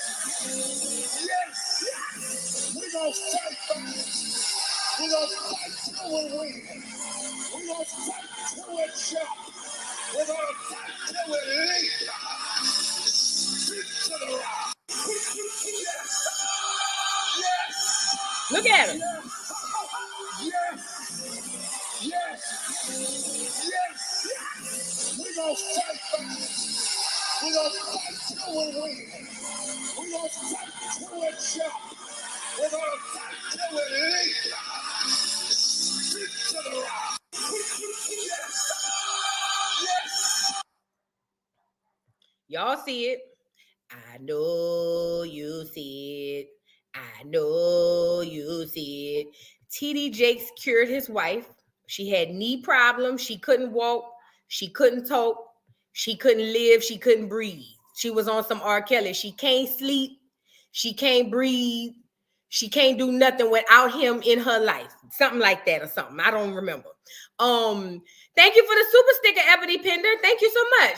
Thank you for the super chat, Grandma of 18. I don't want to go to the Potter house. Girl, look, I'm telling you, the people curing over there. They curing people over there, Grandma. Grandma, they're curing everybody over there. Go down there and get you a cure.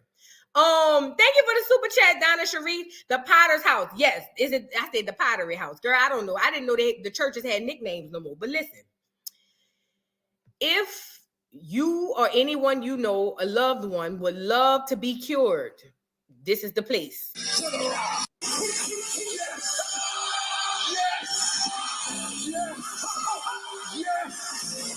Yes. We're gonna fight back. We're gonna fight till we win. We're gonna fight till we jump. Look at him. Scoot, Mama. Till we leap Ain't on scoot. to the rock. Ooh, look at Mama scooting, as she should. If my husband was carrying bitches too, I'd be scooting across the stage too, sure would. What's up? I'd be scooting my ass across the doggone table, waiting for a hoe to say something out of pocket. My husband cure bitches. Girl, stop acting crazy. My husband is the curer, bitch. What's up? A bitch can't say, your husband cure people? No, well then, you can't sit next to me, ma'am. Unless your husband start curing people like my husband, there's nothing for us to speak about, ma'am, politely, ma'am, I'm gonna need you to go that way. This side over here is for the people who got husbands who know how to cure people. If you can't be over here and your husband don't know how to cure people, then we not in the same arena, ma'am. Please stay over there, ma'am. You cannot come over here, ma'am. This is a different section over here. What we do over here, ma'am, is beyond your comprehension. Ma'am, your husband barely go to work, so I know he can't cure nobody. Ma'am, get him out of here. Please, ma'am. Over there, ma'am. Please, and thank you, ma'am. This ain't for you, fat. See, you know, there's certain things for certain people, you know. Some people can't eat pork. Some people can't eat milk, drink milk. They lactose intolerant. Some people can't, do certain things because they're incapable physically. I would be, if TD Jakes was curing bitches and had me scooting like this, let me get him back up here. Because see, y'all got to understand what I'm talking about. If TD was my husband and had me scooting like this.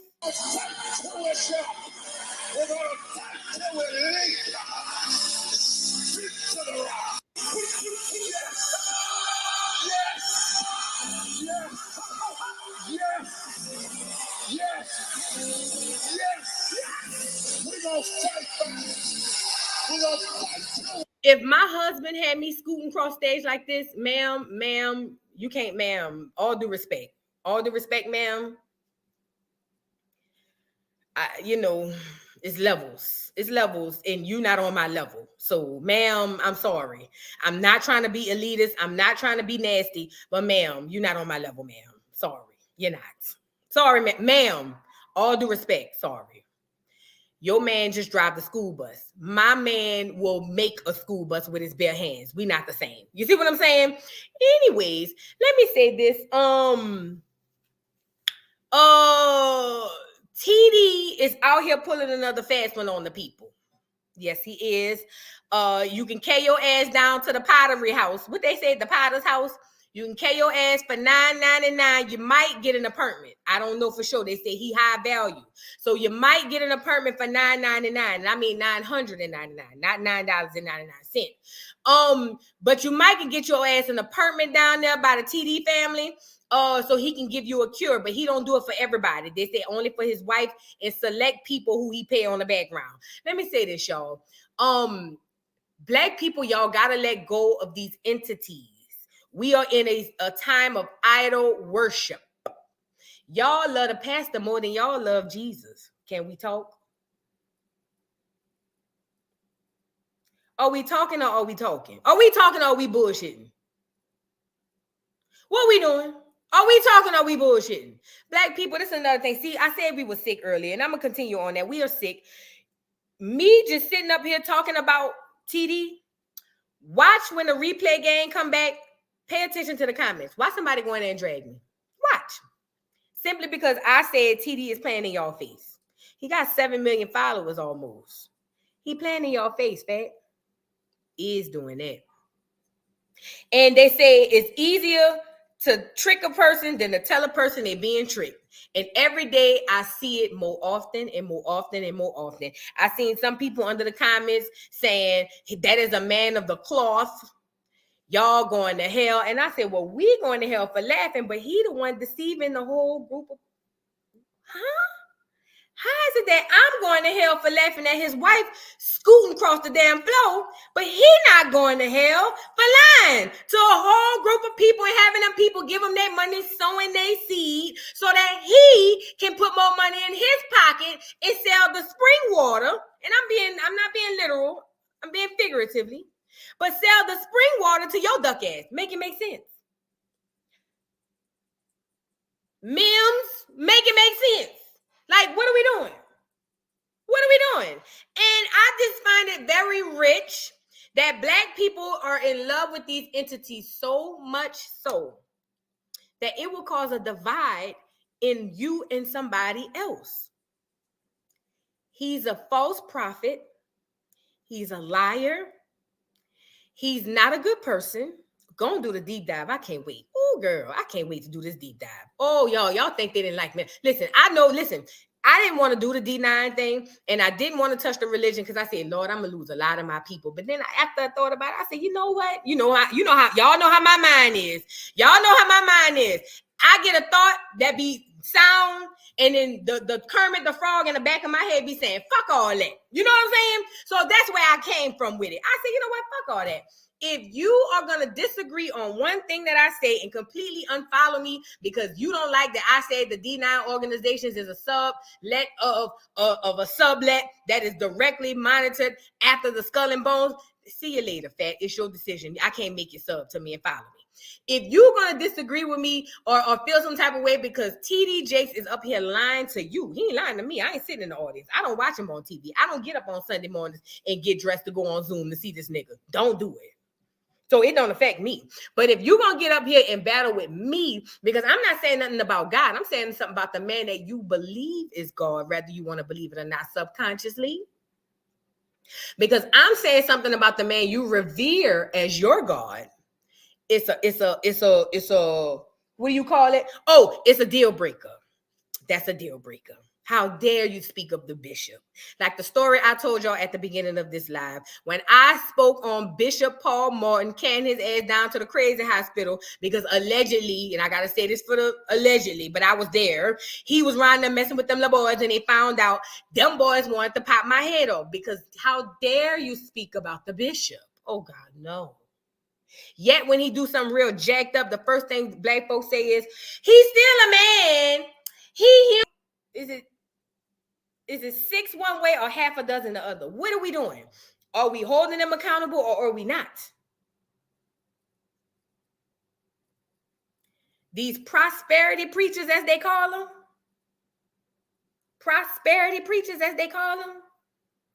who taking all their classes, elitists, fools who are deceiving the poor to keep you stupid and also to take your money. While you think you got to sow a seed to make sure you get it back tenfold on the back end so you can make sure that you can get your kids something to eat or make sure you can get your school uniforms and supplies for your kids or make sure you got gas in your car, food on the table. You know that 10% they say you got to give, that ain't nowhere in the Bible saying anything about monetary, but we not going there. Anytime we got black people idolizing a TD Jakes, a D9 organization, or anything of this nature who is strategically put here to keep you stupid and broke. The job of a preacher is to keep you stupid, docile, and broke. I got a good analogy or example. Do you guys remember the movie They Clone Tyrone? Before I get into that, thank you. Let me see what it says. Girl, I can't see nothing but these lights. And I got 20/20 vision. I can see good. Grandma of 18, thank you so much. You can say it again, idolizing. Yeah, thank you so much, Grandma of 18. Couture Freeman, I don't think TD Jakes types really believe in the God they preach about because you be scared to play like that. I don't think so either, to be completely honest. I don't believe that they believe any of the things that they're telling to the people. It's all, listen, these preachers and pastors and bishops and priests, all of them got to go through psychology. Ask yourself why. Why would a preacher need to take a psychology program to finish his theologian school or whatever you want to call it? Why would he have to do that? Just out of curiosity. You know why? To know how to keep mentally controlling you. Duck, goose, duck. That's why. So he can know how to keep you reeled in close enough so that you won't stray away. Why do you think most black men don't go to church? Because they can see through the bullshit. They see the play. This is the example I wanted to give y'all. Y'all ever seen the movie They Clone Tyrone? If you've seen, put a 1 in the chat if you've seen the movie They Clone Tyrone. And I'm going to go on with what I'm about to see. In the movie They Clone Tyrone, see, I pay attention. I watched the movie like 5 times. In the movie They Clone Tyrone, when they went down to the underground, they realized that all of them were clones, except the woman. That's a whole other subject. But all of them were clones. This was the gag. Thank you for the super chat. Let me see. Thank you for the super chat, Free Dubois. Free Dubois. I know. Tell him Voodoo. Hey, dolls. Hey, unicorn. Hey, boo. Hey, Free Dubois. Do know a little French girl. I don't know no French girl. Only thing I know about French is the French quarters in New Orleans, girl. Please. But anyway, look. When they went down to the underground and they realized that they were all clones except the woman. All of them were clones. The drug dealers were cloned. The preacher was cloned. And the pimp was cloned. Amongst a whole host of other bad things that we need to keep the black neighborhoods and the black community down to where it's at. This part probably went over a lot of people's head. When they went to opening up all of the little clone things, I realized, if y'all could go look back at it right now, they had more preachers cloned than drug dealers. They only had 1 drug dealer clone. They had a few pimps, But when they panned that camera down to see all the other clones, it was boo-hoo preachers. Not to mention the way to the underground was through where? The church. The way they was putting it in your system was through where? The communion, the grape juice, the Kool-Aid. You got to watch it again, y'all. Watch it again. I watched it about 5 times. Pay attention. Why? Listen, they tell you everything through entertainment so that they can ease their minds of, hey, I already told you, so it ain't on me. Listen, there's a reason why in that movie, the preacher was the main corporate and the church was the main source to get to the underground. The reason that is because that's where they know all of us go. We are herd like people. We just don't think, we don't have a herd thinking policy, but we are herd like people. We are very spiritual and we are very in tune with the Most High God. So how do we use that against them for our own advantage? Oh, I got an idea. Give them a book, edit it the way you want it. Teach the children, not the adults, so that they can grow up and teach their children and their children and their children and their children. And then by the time 3-4 generations down the line, they're going to be so gone. You can do anything you want to them after that. So what happens? Everything bad comes through the church. When it's time for the president, the mayor, the governor to run, where he go? Black folk don't see how, Lord, this clear man from here to a month of Sundays. But where do they go when it's time to get their votes? Y'all ever seen them at the white church? I haven't.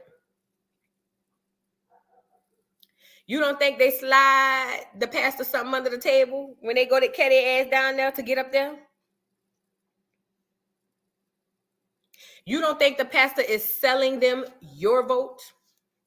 Because he knows that you're going to follow him blindly because you revere him, even whether you know it or not. You revere him as a doggone God. Whether you know it or not, your behavior is indicative of a person who reveres the pastor as God himself. He can do no wrong. And even if he do wrong, you're going to look past it because you love him. You know, back then it was only in the church. Now they're doing it to celebrities, but we're not talking about the celebrities. We're talking about the pastors. So he sells your vote, your vulnerability, and your ignorance to the clear man who need to run. Boom. Now, fast forward. Most people who grew up in a church will tell you that they experience a lot of trauma inside of a church. I don't care what religion you're in. If it was mostly black people, there was a lot of trauma. T.D. Jakes, Lemuel Plummer, also the guy over the Zeus Network, I wouldn't have believed it, but he came up out of a church family. The government uses the pastors, the preachers, to manipulate you. How do they reward him? You ain't got to pay no taxes, bro. I need you. That's why we got so many clones of you. I need you. So to keep you satisfied and to keep you pushing the bullshit down these folks' throat, what I need you to do is do X, Y, and Z. You ain't gonna have to pay no taxes. You could sell a book. You could do this. You could do that. You could pocket all of your money because you are gonna be the central focal point of keeping these niggas under the table. Do you hear me? The civil rights movement happened inside of the church, not the college, not the park, not the house, the church. It was the church. It was the church. Not through the adults, through the kids. Through the kids. See, I gotta get like Saint. I wish you would, Saint. Not today, Satan. I got Satan running through the house. Look, not through the adults, through the kids. Through the kids. Through the kids, he was able, Martin Luther King and the church, he was able to get everybody to go against what they already believed. Ain't nobody want to integrate. We was good. But Dr. King said, see, them old adults, you can't teach an old dog new tricks. Let's go get one of them young ones. You know what I'm saying? The Reverend Dr. Martin Luther King. See, in 2023, he'll be Bishop Dr. Martin Luther King. But see, back then he was just a rev, you know. Everything is done through the church. That buffoonery we just saw over there by T.D. Jakes, that I haven't seen since the 90s. That buffoonery we just saw over there by TD Jakes. That buffoonery I gotta get like Dr. Umar. That buffoonery we just saw over there by TD Jakes. And he has 6-point-something million people following him on Instagram who's going to believe whatever and however he does on that platform. It's not a coincidence that he hanging out with Diddy. If y'all believe that's a coincidence and that they just good friends and they on some regular schmegular shit, then I still got the well out in the backyard. I'm gonna do a holiday special. I said $5.99 a pound last week. I'll go down to $2.99 a pound for the first 20 pounds. Everything after that is gonna be $20 a pound. We gotta do that. Because y'all just believe everything. Grandma of 18, thank you for the super chat. Lee Saint along. Girl, Saint getting on my nerves. Saint sneaky. I gotta watch him. But look, he's a wolf in sheep's clothing.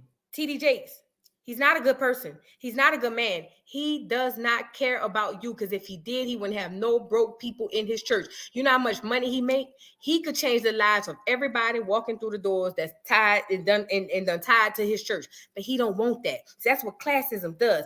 You know what I mean? That's what capitalism does. He doesn't want you to do better. He wants to keep you stupid and dumb. So now he done resorted to the fact of having his wife over here shucking and jiving on stage, and he around here saying she's cured and freed from the kneecaps, and she's able to scoot. And they got people blindly who's gonna follow that. Blindly. Kasaya said Joel Osteen too. Let me tell you something. Any black person following a clear man, especially when it comes to any type of spirituality or religion, you deserve what you get. Carry on. Carry on. Carry on.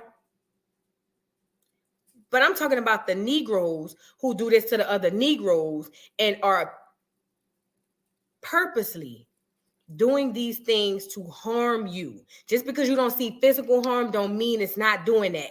They are harming you. They do not care about you. They are they are taking your money and selling you a dream. That's their job. They learn psychology to learn how to keep you mentally enslaved. See, y'all believe. See, I get it. Y'all believe because we were freed in what it was, 1863. The niggas down in Texas didn't want to believe it's in 1865. Hence, we are with Juneteenth. Neither here nor there. See, y'all believe we was freed back then. But shit, to be honest, I feel like we more enslaved now than we was back then. If we could really talk about it. TD Jakes, if there is a hell the way that I was taught there was a hell, TD Jakes will be the first person down there, amongst others. He's doing black people a disservice. He don't give a damn about you. I don't care if you're sitting in his church. I don't care if you send him tithes. I don't care if he sent you a Christmas card. I don't care if you shook his hand. He don't give no damns about none of the people sitting in that church except him and his wife. And I'm questioning how much he really cares about his wife. If he down there at the Diddy party, and we all know how the FOs go over there. I'm going to do a deep dive on TD. I'm going to pull out all of the skeletons because, see, we got to talk about this. And it's going to be a lot of black people. I know in Replay Gang, shout out Replay Gang. I already know it's going to be a lot of people that's going to be so mad. I haven't even done the D9 thing. Girl, when I get to the D9 thing, girl, I got two big, large audiences of Negroes who going to want to take my head off because they not going to like that I'm telling them the truth. But like I said, it's easier to trick a nigga than to believe a nigga he being tricked. So neither here nor there. I'm saying this to say, y'all ever watch a pimp with one of his hoes? Have y'all ever seen that in action? If not, go check out the movie Pimps Up, Hoes Down, because this is a direct depiction of what I'm looking at when I see TD Jakes have his wife scooting across the goddamn thing as if he has cured her from whatever ailment it was that she had, and that he has the power to do something like that. That's crazy. I'm gonna say this because I ain't trying to keep y'all too long. We on 2 hours and 30 minutes. Black people, we sick. We sick. We are at an all-time high of idol worshipers. We worship people, organizations, things.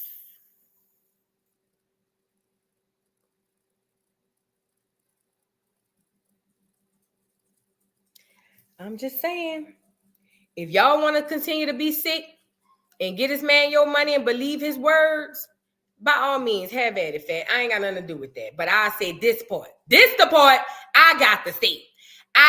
Somebody said play Jay. I'm gonna play it, Jay. I'm gonna play it, Jay. Jay said play that wake up again. This the part I got to say. If you want to be a fool all your life, by all means, have at it. But don't come over here to my channel, Replay Gang, because I know it's going to be a lot of y'all.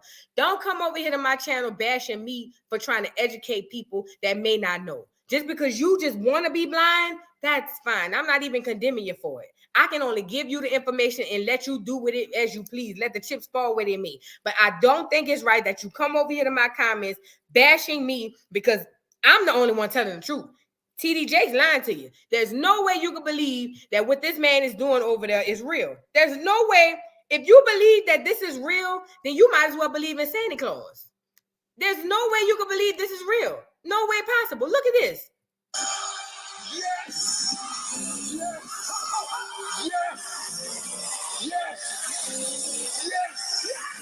We're going to fight back. We're going to fight till we win.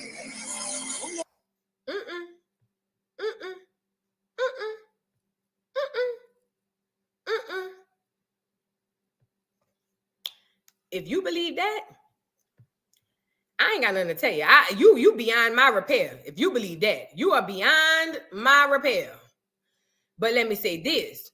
I don't think that it's fair. Just like you don't believe what I'm saying, I don't think that it's fair that you come over here trying to drag me because I'm trying to teach people a different way. That man is not of God. I'm going to show this one more time.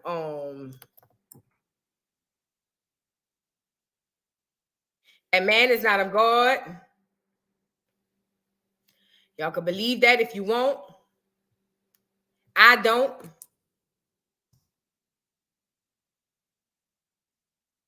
Church in 2023 is a goddamn show. It is literally a show. You might as well buy a ticket to the circus at this point. You may as well buy a ticket. All right, Saint. You may as well buy a ticket to the circus at this point. You may as well buy a ticket.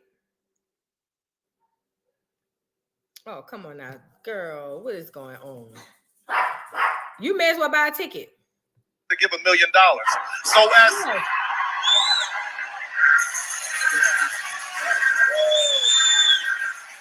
So when you got up here and you said $1 million, I said, God, I don't know what you're doing, but I know I heard your voice. Yeah.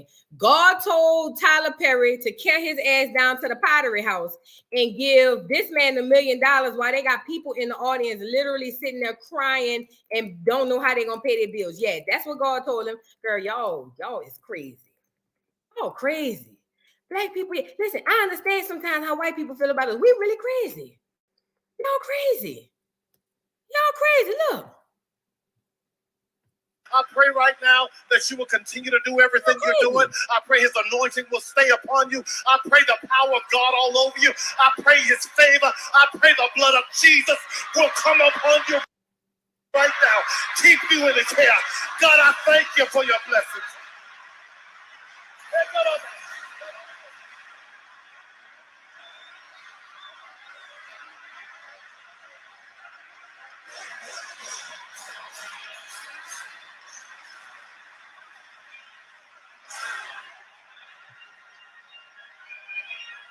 So God bless you, Bishop. I pray right now that you will continue for your blessings. Well, I got to show y'all when you put the hands on them. I pray his favor. I pray the blood of Jesus will come upon you right now.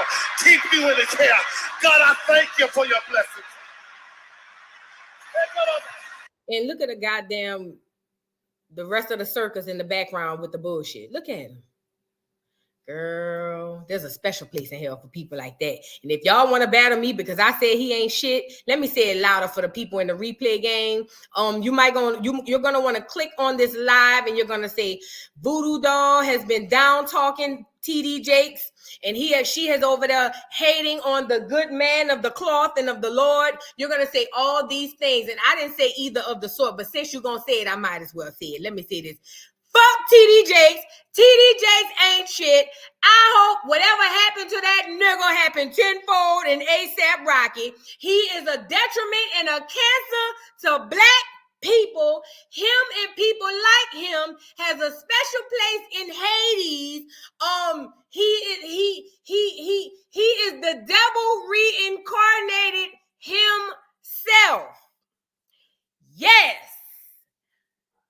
TD Jakes can go to the darkest, deepest part of HE double hockey sticks, and whatever they said is supposed to happen down there in the hell pits of the HE double hockey sticks, I hope TD get it times 10. Said what I said. So now replay game, when y'all hear that part, that particular part, that's the part y'all got to repeat in the comments, so then I can know you watched it all the way to the end, and then I can say, yeah, I did say that. I did. So, yeah, fuck TD Jakes. Say what I said. Anyway, all I need you guys to do is one thing, and I'm going to play that before we get out of here, y'all. Thanks so much for being up in here. Everybody, thank y'all for sending me a super chat. I got some cash apps that came through. Hold on. You guys are nothing short of amazing. We doing an Educational Friday on what's that lady name? Dr. Jackie is really going to be on the maternal mortality rate. But I want to bring out the fact that Dr. Jackie is one of the so-called black doctors that we feel a sigh of relief in when we see them walk through the door, because we just know they have our best interests at heart. But the Lord and the Most High God does everything in timing. There's a reason why. First of all, it's two reasons why this is happening. Number one, when you deal with politics, that's a dirty game, Dr. Jackie. See, you thought you were just going to get up there and read your little script and say, Madam Vice President, black women need help. And Kamala ass was going to get up there and say, that's why we're giving black women Medicaid in 33 states up to 12 months after their pregnancies. And she go, oh my God, Skiwi. And then you was just going to go on by your business. But see, the way politics work is they will go dig up some shit and put it back out there so that we can drag you. And shout out to the politics if that's what happened, because y'all did a good deed, because we about to drag this bitch from here to next week. Do you hear me? Also, I believe that Dr. Jackie, she is the prime example that black women need, because see, we believe that all you got to do is, all you got to do is just, it's a black person. They got our back. Do y'all trust every black police? Nope. I know you don't, because I don't. Bullshit. So, that needed to be said. Educational Friday on Friday. We giving away gifts for your badass churn. Y'all just got to pay attention to what we talking about. We going to bring up Beyonce and how she almost was unalive. Serena Williams, how she also was unalive. Because see, they think giving Medicaid is the key when Dr. Jackie don't even take no damn Medicaid. Neither here nor there. We gonna give away prizes to y'all badass churn. Talk about Serena Williams, Beyonce, and a whole bunch of other black women who was almost unalive because they were not believed by women like Dr. Jackie. And I don't give a damn what color they was. They wasn't believed. Say what I said. I love every single one of y'all. Thank you to Momo and Mimosa for the super chat. Thank you, baby. Big Mouth Media. Thank you, boo. Y'all know I fucks with Big Mouth Media. Oh yeah, thank you, baby. Thank you, Connie's Coin. Thank you for the super chat. And thank you. Think outside the box. Thank you so much for your super chat. Did I miss anybody? I think I had missed somebody once before. Thank you, Ruby. Thank you. Thank you, everybody, for the super chat, y'all. Y'all really showed the dog some love. Y'all, I only ask y'all one thing, and I'm going to play that before we get up out of here. Y'all, please like the video if you haven't on the way out. I love each and every one of y'all. I'm just here to educate y'all and try to get y'all on a bigger platform mentally, because we are black people. We are sick. Stop judging each other the way we judge each other. Start trying to help each other. You get it? Like I said, I love you guys so much. You guys are amazing. All I ask is that you do this, and I'll see y'all hoes later. Bye.